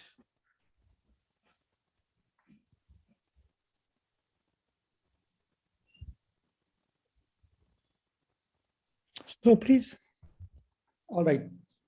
Thank you, Andre. So I would like to first thank Professor Andre Vesnin and Professor Krishnendra Gangopadhyay for taking this initiative and organizing such a wonderful meet at such a short notice. So most of the things that I had planned to incorporate regarding the mathematical work of Professor Passi has already been said by Professor Bakshi. So I quickly edited my slides. So I will just make a few comments and mostly say about the other aspects of his personality. So let us remember Professor Passi. Yeah. So please correct me if there are any mistakes in this the slide that I am presenting. I know there are many people who know him for much longer than I know. So Professor IBS Passi was born on the 20th of August 1939 in Moga district of Punjab. That was British India. So, and in a very humble background. So he is truly a self-made man. He was truly a self-made man. He obtained his BA honors in 1958 and then MA Mathematics in 1960 from Punjab University, Chandigarh. And after his master's, he moved on to, he joined Kurukshetra University for a teaching position in 1961. And then later on, moved on to University of Exeter in the United Kingdom for his PhD under Professor David Rees. So after coming back to India, he worked at his previous university, Kurukshetra University, until 1979. And then he moved on to the Punjab University, where we all know he had a long and illustrious career. So he held several positions throughout his mathematical career. So he was a visiting professor at Harishchandra Research Institute during 2000 to 2005. And that was the time I met him first. So I had just joined Harishchandra Institute in 2004 as a graduate student, and he took the advanced algebra course for my batch. And I must say that really my batch struggled with that course. So the course was so intense. So often then he would say that you don't need to worry. What I want you to see is a glimpse of what you should know if you aspire to become a mathematician and use algebra and related things in your mathematical career. So that shows what a broad vision person he was. So he was an INSA senior scientist during 2005 to 2009, and then professor emeritus since 2005 at the Punjab University. And he was an honorary professor at the Indian Institute of Science, Education and Research ever since its inception in 2007. So in fact, he was one of the founding members of our department, what we see today. And I will make a little more comments on this later on. And I think he has been associated with Ashoka University, a new private university, which is in Sonipat, a city close to Mohali, since I think 2009. Somebody may correct it if it is not correct. And he held visiting professor positions at UCLA and University of Göttingen, and perhaps I'm sure many more. So I might have missed some of them. So he came from this humble background. He rose to the position that we all know. So his academic and research interests were very wide, actually. So we all know him as an algebraist, but I will maybe say more about it that later. Very recently, he had interest in topology, homotopy theory, and which are completely away from the first look at his research profile.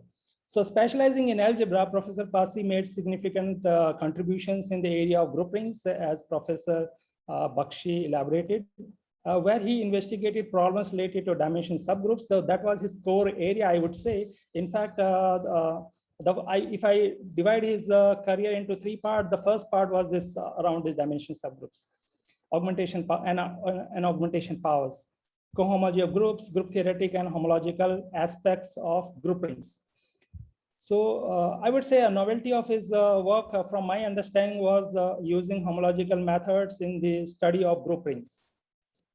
So in recent years, I would say from 2002 onwards, he had developed interest in algebraic topological methods motivated by algebraic topology in the study of group rings and more generally in group theory, and algebraic structures like quandles, which arise from low dimensional topology. So so his interest in homotopy theory arose from his long collaboration, I think almost 2 decades long collaboration with Professor Roman Mikhailov. They had a fantastic volume of work, wrote books and highly influential work. And I was just checking MathSciNet, and I find that he has over 95, as shown on MathSciNet, 95 research papers in leading international journals. He wrote very high quality textbooks, research monographs, edited several volumes, as have already been shown. He was a very avid reader, actually. Whenever I visited, I was fortunate that he was at my institute, so I had the opportunity to visit him often. And I would see that he would just open up some book from his very rich collection of books in his office and would be browsing through what's there. So he was a very avid reader and amazing teacher. I have a personal experience of that. He taught a variety of courses at both undergraduate and graduate level. So somehow he had this beautiful knack of going all the way to the level of the student. So he has taught at very advanced level. In fact, he gave some advanced seminars, I think till 2 years back, and aimed at researchers, like people, faculty in the department. And at the same time, he has taught students who are just fresh out of school. I was really fortunate, as I said, to take his advanced course in algebra. And just a few days back at a prayer meeting to remember him, I learned that he had a keen interest in literature as well. So I would just mention here some of his selected papers, which I think the content has already been elaborated by Professor Bakshi. So as you can see, he published in some of the most reputed journals, and these are very selected. Please don't mind if I have missed any contribution in joint with you. And he wrote several books, textbooks, monographs, and here are the very popular books at, I would say they are at graduate level rather, because they are quite advanced. 4 volumes in algebra covering the core areas, groups, rings, modules, and field theory. And if you open them up, you will see that they are pretty advanced. And he used to tell me how he wrote that those days, of course, we didn't have like tools like Google and all these things. He would go to library, sit there and open up books and rewrite them, reinterpret them, and write in modern way and so on. So it required a lot of effort.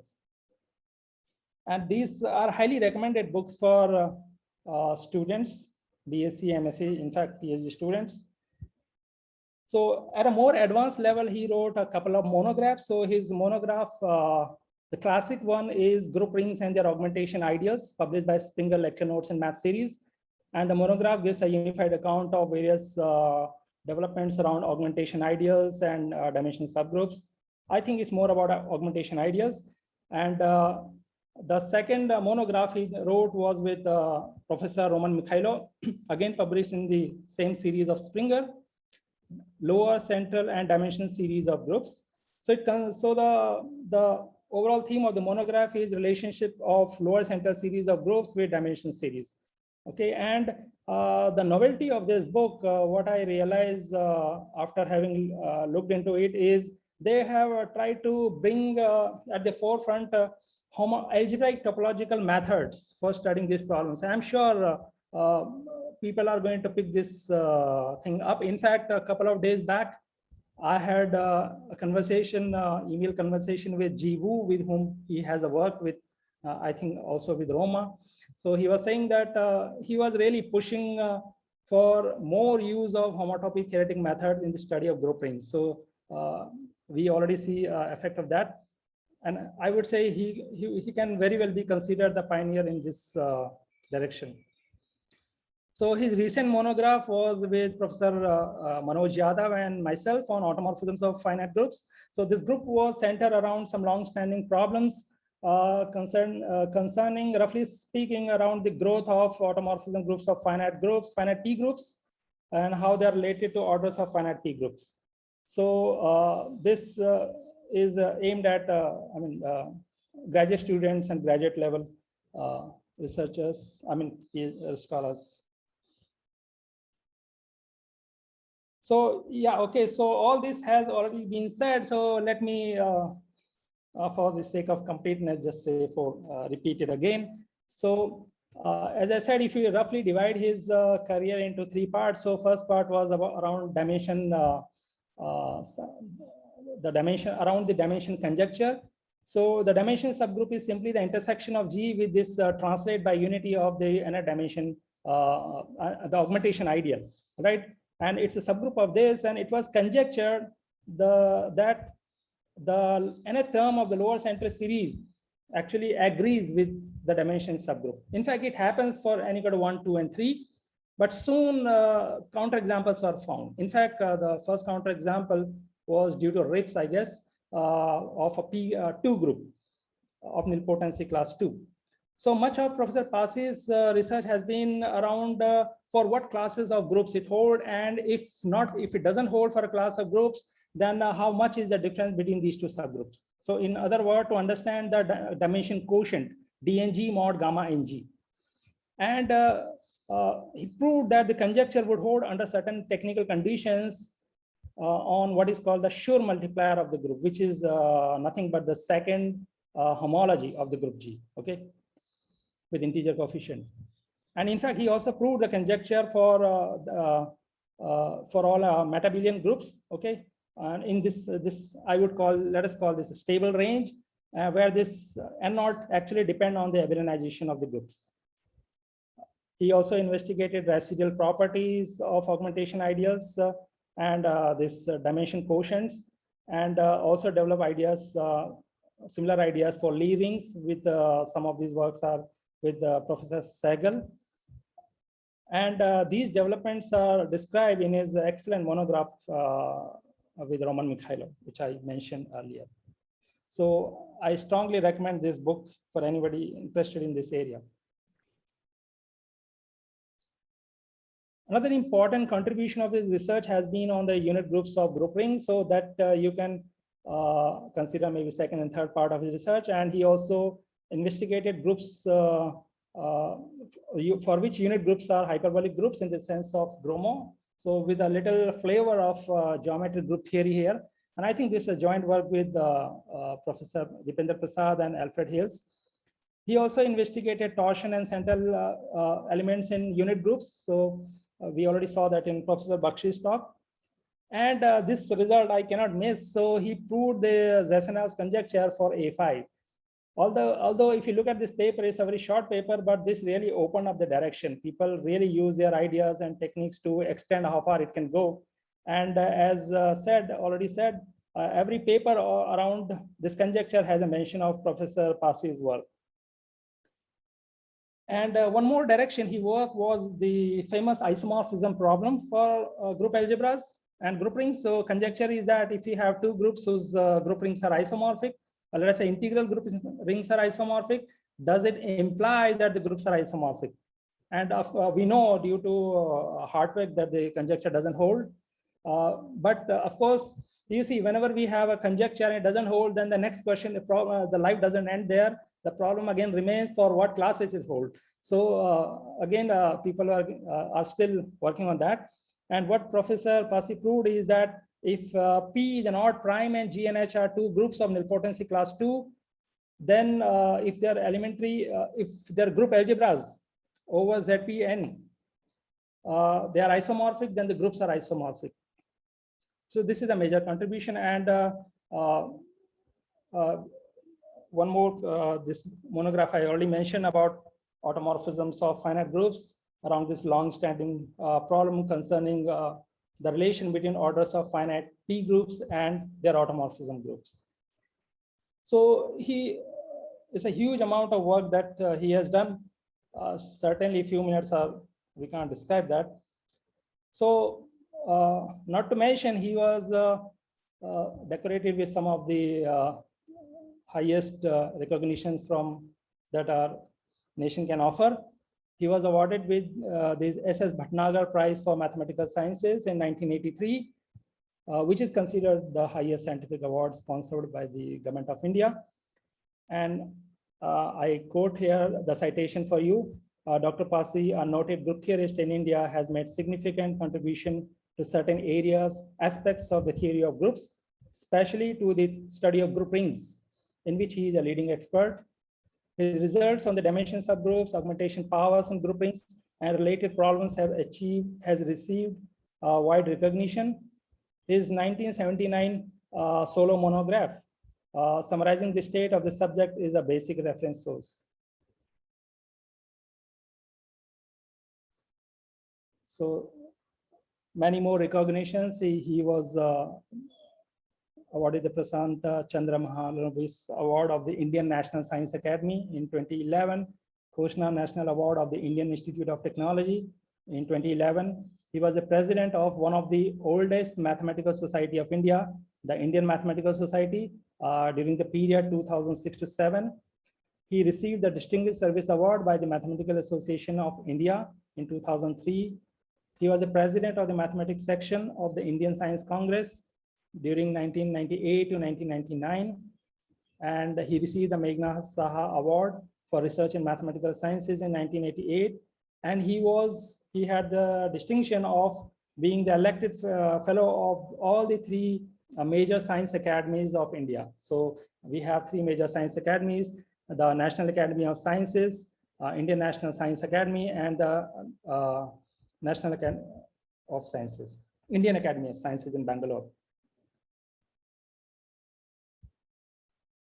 Yeah, so of course, this discussion won't be complete without mentioning to his mentoring.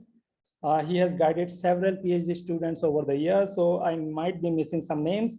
So at Isomorphism, Dr. Shalini Gupta was his first PhD student. In fact, she was the first PhD student to graduate from Isomorphism. So that's a unique distinction. And Professor Anjana Kaila, Professor Gurmeet Bakshi, as you know, Satyarani Sucheta, and Kurukshetra University, Manju Goyal, Suresh Arora, Sneh Sharma, Jagal Mittar, and Professor Lekh Raj Varmani, who is actually advisor of Professor Manoj Yadav.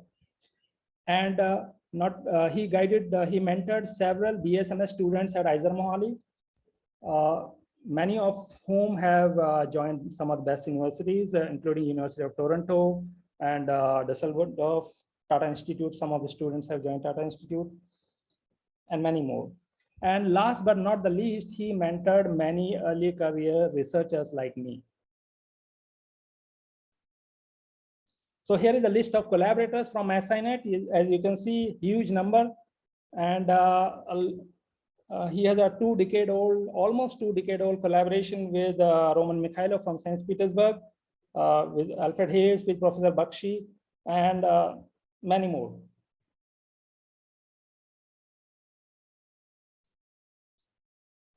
He offered several professional and other services to the society. He was a member of the National Board for Higher Mathematics, which is a board set up by the Department of Atomic Energy, Government of India, to promote research in in mathematics.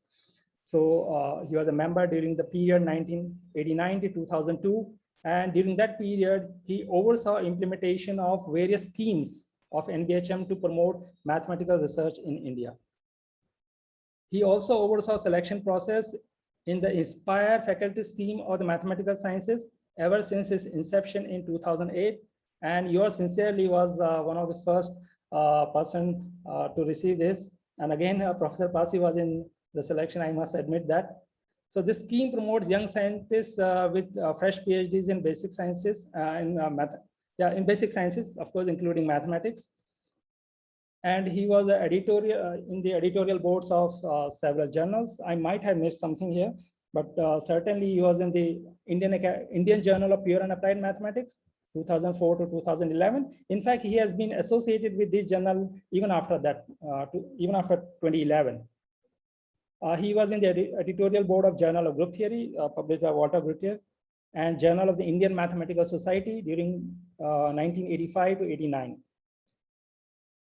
One of the most remarkable things is that besides being a very active researcher and working at the highest level, he has always shown very keen interest in the development of mathematics education and research in country. So therefore, he has been, this is evident from the fact that he has been associated with several schools, okay, at the BSc level and master's and PhD level training programs, okay, under the umbrella of advanced training schools in mathematics, which is again funded by National Board for Higher Mathematics. And also till very recently, I think this society is very recent, maybe just 4 to 5 year old. So he was the founding member and vice president of the Society for Promotion of Science and Technology in India. I suppose this is based in Chandigarh. And this society also do outreach activities and promote science and basic research. So here comes the most important part for our students. So his contribution to Isomorphism are mammoth actually. Professor Passi was one of the founding members of Isomorphism when the institute was set up in 2007. He played a key role in the development of curriculum, various academic procedures of Isomorphism. And he founded the Department of Mathematical Sciences at Isomorphism. He was the first professor. He gave the first seminar and organized the first symposium and guided the first PhD student to graduate from Isomorphism. He was a mathematician to the core and contributed to this subject till his last breath. We all know that. And he dreamed of Isomorphism as a leading research institute. And he led by example. I must say he led by example. His last paper on math science is 2020, and many more are in pipeline, I'm sure. And our founding director, Professor Satyamurthy, has said in a couple of instances, Professor Passi was literally a tall figure. He was a great personality. Professor Passi was an institution builder, a great colleague, a great mentor, and a very compassionate human being. He was an exceptionally calm person and with a very pleasing personality. I have never seen likes of him actually. He was a great host, and I'm sure many of us will relate to that who have been his collaborators and students, a great host. And likes of him are very rare in our society. I think I will stop here.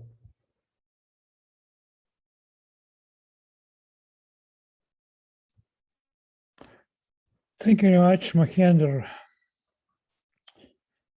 So some questions, comments? Thank you, Mahendra. I think that all of us completely agree with your words, as well as the words of Manoj and Gurmeet. Thank you very much to all of you for preparing this beautiful presentation and beautiful words about Passi. And now I suggest have kind of free time. So if somebody wants to tell something, please, you have such possibility.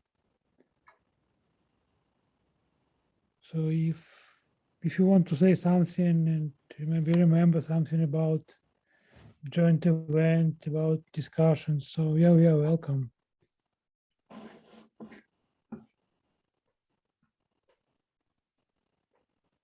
So Valerie, do you want to say something? Yeah, so I see. Valerie, do you want to share some memories of Professor Passi? Oh, well, okay, thank you. When I was a student, at first I listened about Professor Passi, about his paper on dimension subgroup, because he proved a very nice result that a dimension subgroup problem has positive solution in dimension 3. And when I was first time, maybe the second time in India, and I think with Professor Passi, I was happy to see and discuss with him. And also I was happy to discuss with him because Passi have a lot of interesting idea. After conversation with him, I start to understand some problems and some maybe deep results in the group ring. It's very nice for me.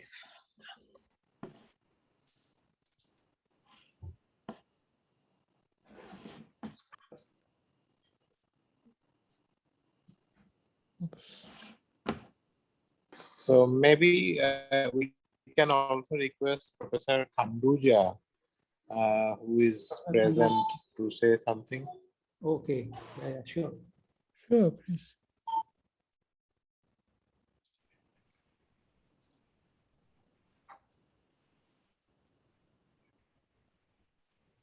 Sorry?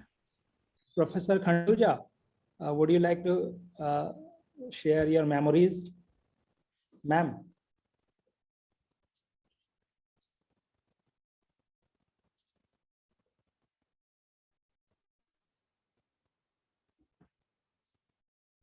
My association with Professor Passi is very, very long. It begins in 1979. A tall, graceful man I saw standing in my guide's office.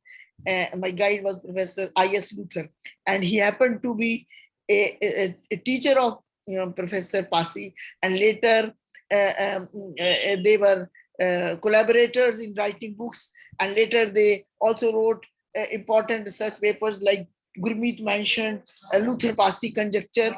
So my association begins with him from 1979. And I was never his student because I had joined as a lecturer there. And he has joined Punjab University as a professor there. Our bond slowly and steadily grew stronger and stronger.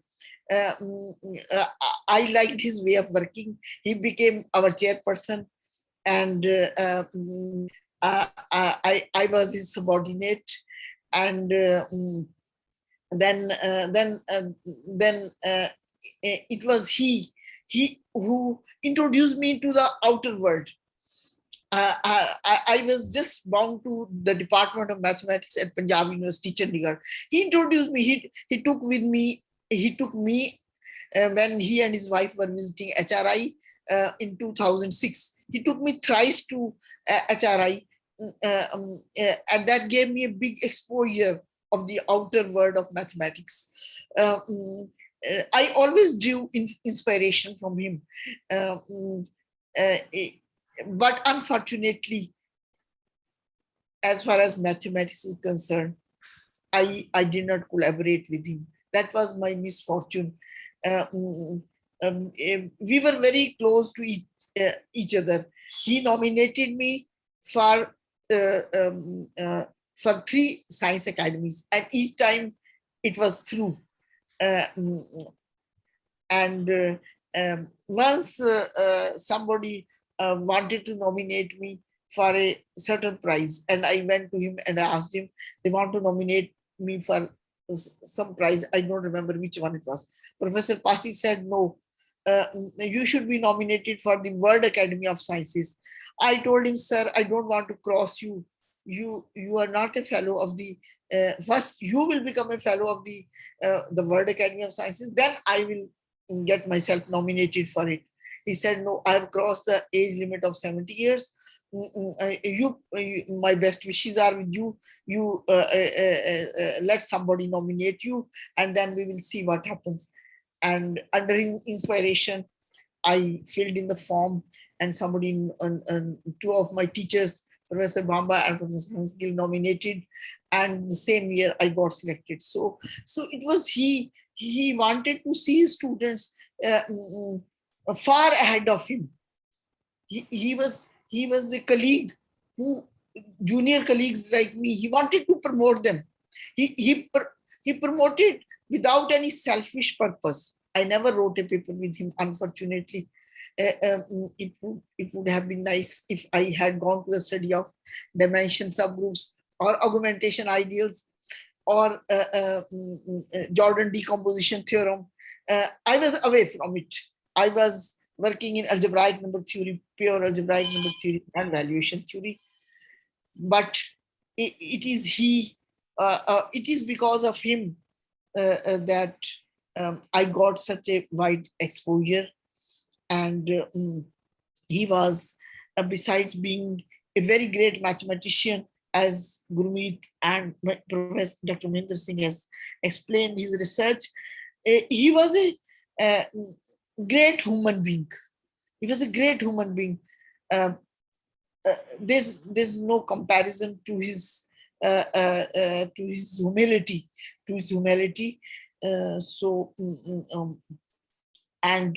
And both he and his wife were great hosts as well.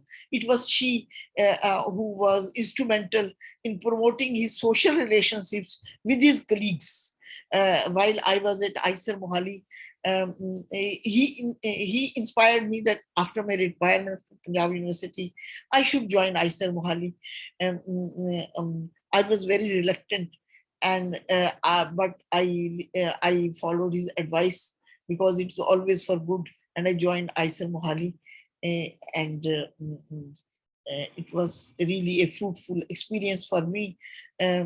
He has done so much for the math community, for the maths department at ISER Mohali, for the maths department at Chandigarh, that we cannot we cannot, I don't see any parallel of him in my life, having more than 50 collaborators, writing more than 60 papers after crossing the age of 60, guiding so many students, PhD students after the age of 60.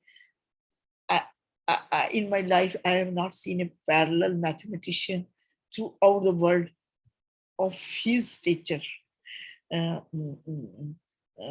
Because his personality is so he was not self-centered person. He was one who thought of the welfare of others. While I was at Isomorphism, his office was just opposite to mine. Sometimes I will see a senior professor sitting and discussing with him on the board. Sometimes I'll just see a first year graduate, another hour I will just see a graduate student discussing mathematics with him. And in Isomorphism, several students, unofficially, he was their mentor. And so it's a personal loss to me, I will say. And with these words, I will pray to God to give him eternal peace.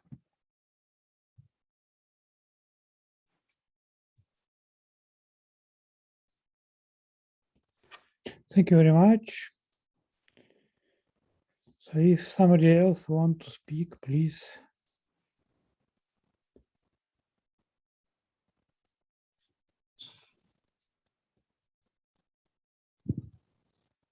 So maybe Krishna do.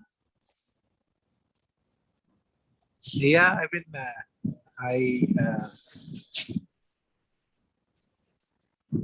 Professor Passi, I know him since 2002 when I joined HRI, and I am always inspired by his energy and his personality.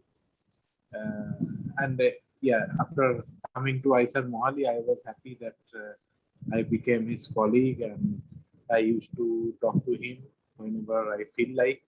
He was always cordial, very supportive, and kind to everyone, including me.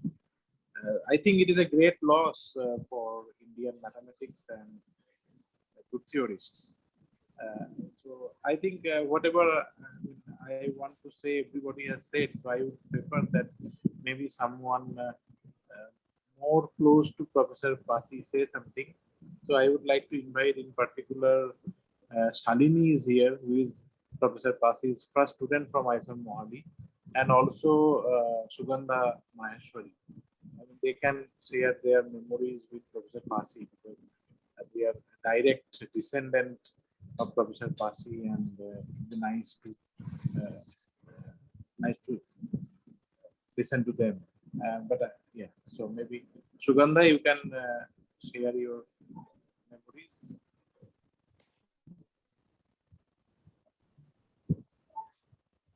Yeah, and I see Shalini also. Yes. Yeah, sure.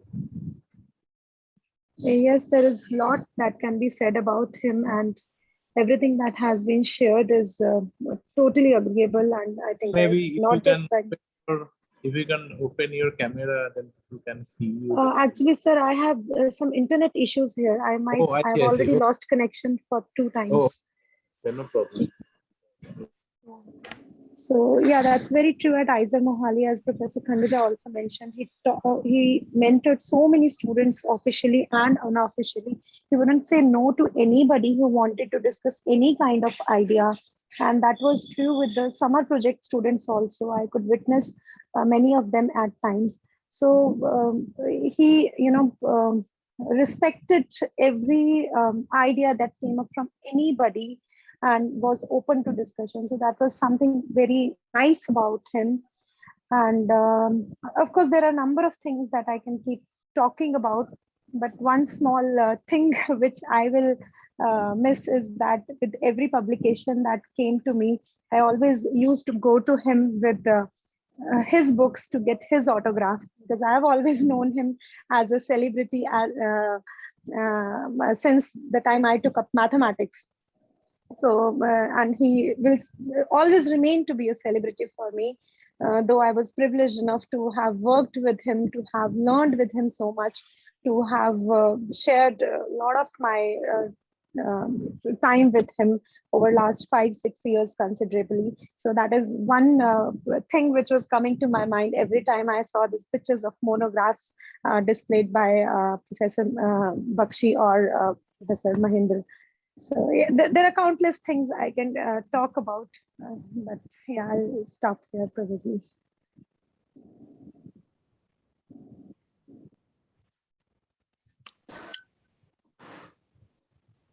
Yeah, okay. So Shalini just sent me a message that she is traveling. So I am not sure whether she can. Yeah, you can type. Yeah, so Shalini will type what she wants to say, and one of us can read that out. Yeah. Anyone else? Maybe.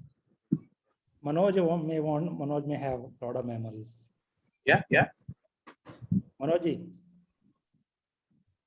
Yeah, I was trying to recall, and yes, so I'll say something. My first introduction with Passi sir was through his book, Group Theory, Algebra 1. When I joined my PhD in 1998, my supervisor gave him Algebra 1 of Luther Passi to me for reading. And I struggled a lot to read this book. As Mahendra mentioned, that these are not elementary books, these are books of some standard. And so I also tried to solve some exercises because it was required by my supervisor, but it was very difficult. So I'm not sure that I solved many exercises from that book, and I'm not even sure that I read this book thoroughly because parts of this book were very difficult for me. But I somehow covered the book, and that was my starting point for my research. And personally, I met Passi sir, I think it was either late 99 or early 2000 before he got retired. He was the DUI of Punjab University at that time. And myself and one of my other colleagues, Deepak Gumbar, we visited Department of Mathematics library. And so we just thought that let us go and see Professor Passi. Although we had no idea whether we will be allowed to meet him or not, but let us try. So we went there to the DUI office, which was very near to the mathematics department. And there was a PN who we sent a cheat. There was I think the cheat needed to be sent for meeting DUI. So we sent a cheat, and then we got a call from inside. And it was actually my first time when I saw you. I actually did not even thought what appearance Professor Passi would have. And then I was surprised to see the very tall and strong person was sitting on a big chair on a platform. And someone else was sitting on his side and they were chatting. And then we said, Namaskar, sir. And then said, hello, how are you? Kaise ho? So how about you? So we said, yeah, sir, we are all fine. And we just came to visit the library of the mathematics department. And we just thought that let us see you. Oh, that's good. You did well. It is a good thing that you came here. And then there was nothing to talk. I mean, more than that. And then I just said that Varmani sir has sent greetings to you. He said, yeah, good. He was here 2 days back. I think, frankly speaking, perhaps it was a cooked up point. We said that because we did not know about that Passi sir met Varmani a couple of days back. Otherwise, we would not have said that thing. Anyway, so he then left this place. And this was the first meeting with Professor Passi, and very, very impressive personality. And then I think the next meeting was in HRI. It was 2003 when some big mathematician, I don't remember his name. So he came, a group named Grunberg visited HRI. And then I came to HRI just for participating in his talk. Just a excuse for visiting HRI. And here I talked to Professor Passi a couple of times. And here it was the turning point of my life. He asked me to join as a postdoc in HRI. And I was reluctant because I thought I have couple of papers in it. I published 3 papers in Proceedings of Japan Academy, very small, short papers, 4 pages, 5 pages, something like that. I was reluctant, but he said, no, don't worry, you apply here. And then I applied in HRI and my application got through. So in my case, Professor Passi was like a fatherly figure, as Gurmeet also said. So whatever I am today here is because of Professor Passi. And certainly, as for others, it's a great loss to me.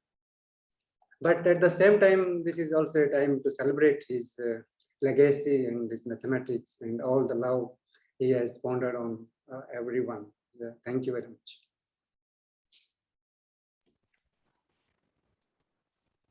Thank you very much, Manoj. Okay, so all of us will have a very good memory about Professor Passi, and he will live in our hearts, and we will do our best in mathematics. So okay, yeah. So sorry. So Shalini has sent her message because she is traveling. So may I read it? Sure, read it. Sure, Yeah. sure. Please. Yeah, so it is from Shalini, who is Professor Passi's first student from Isar Mohali. And she is actually the first PhD student from Isar Mohali as well. Okay, so she is saying that my association with Passi sir began in 2008 when he agreed to guide me for my PhD. When I first visited Isar Mohali Sector 26 campus, he was the first person I met at Isar Mohali. He introduced me to the director, Professor Sattamurthy, and made me visit the campus. He always encouraged me to choose research problems on my own and always there to tell the way to deal with it. I visited HRI with him and I met Professor Roman Mikhailov, Professor Manoj Yadav there and learned a lot. He was always a great teacher and caring person. He always understood my family constraints and supported me. This is a great loss to me and also to the mathematical community of India. Thank you.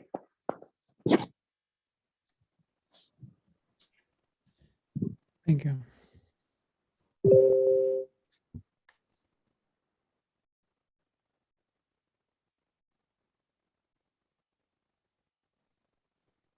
Okay, so do you think it's time to stop? Thank you very much, everybody who participated.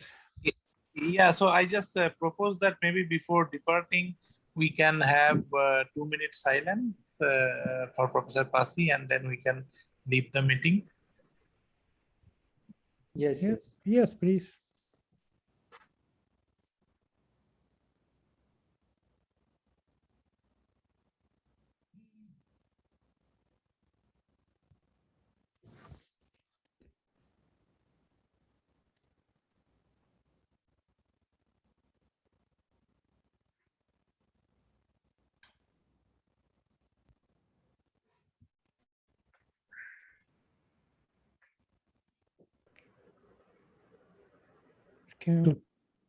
Thanks a lot for the initiative. Thank you very much for participating. Yes. Bye, Nicola. Bye, Valerie. Bye, everyone. I can't hear you.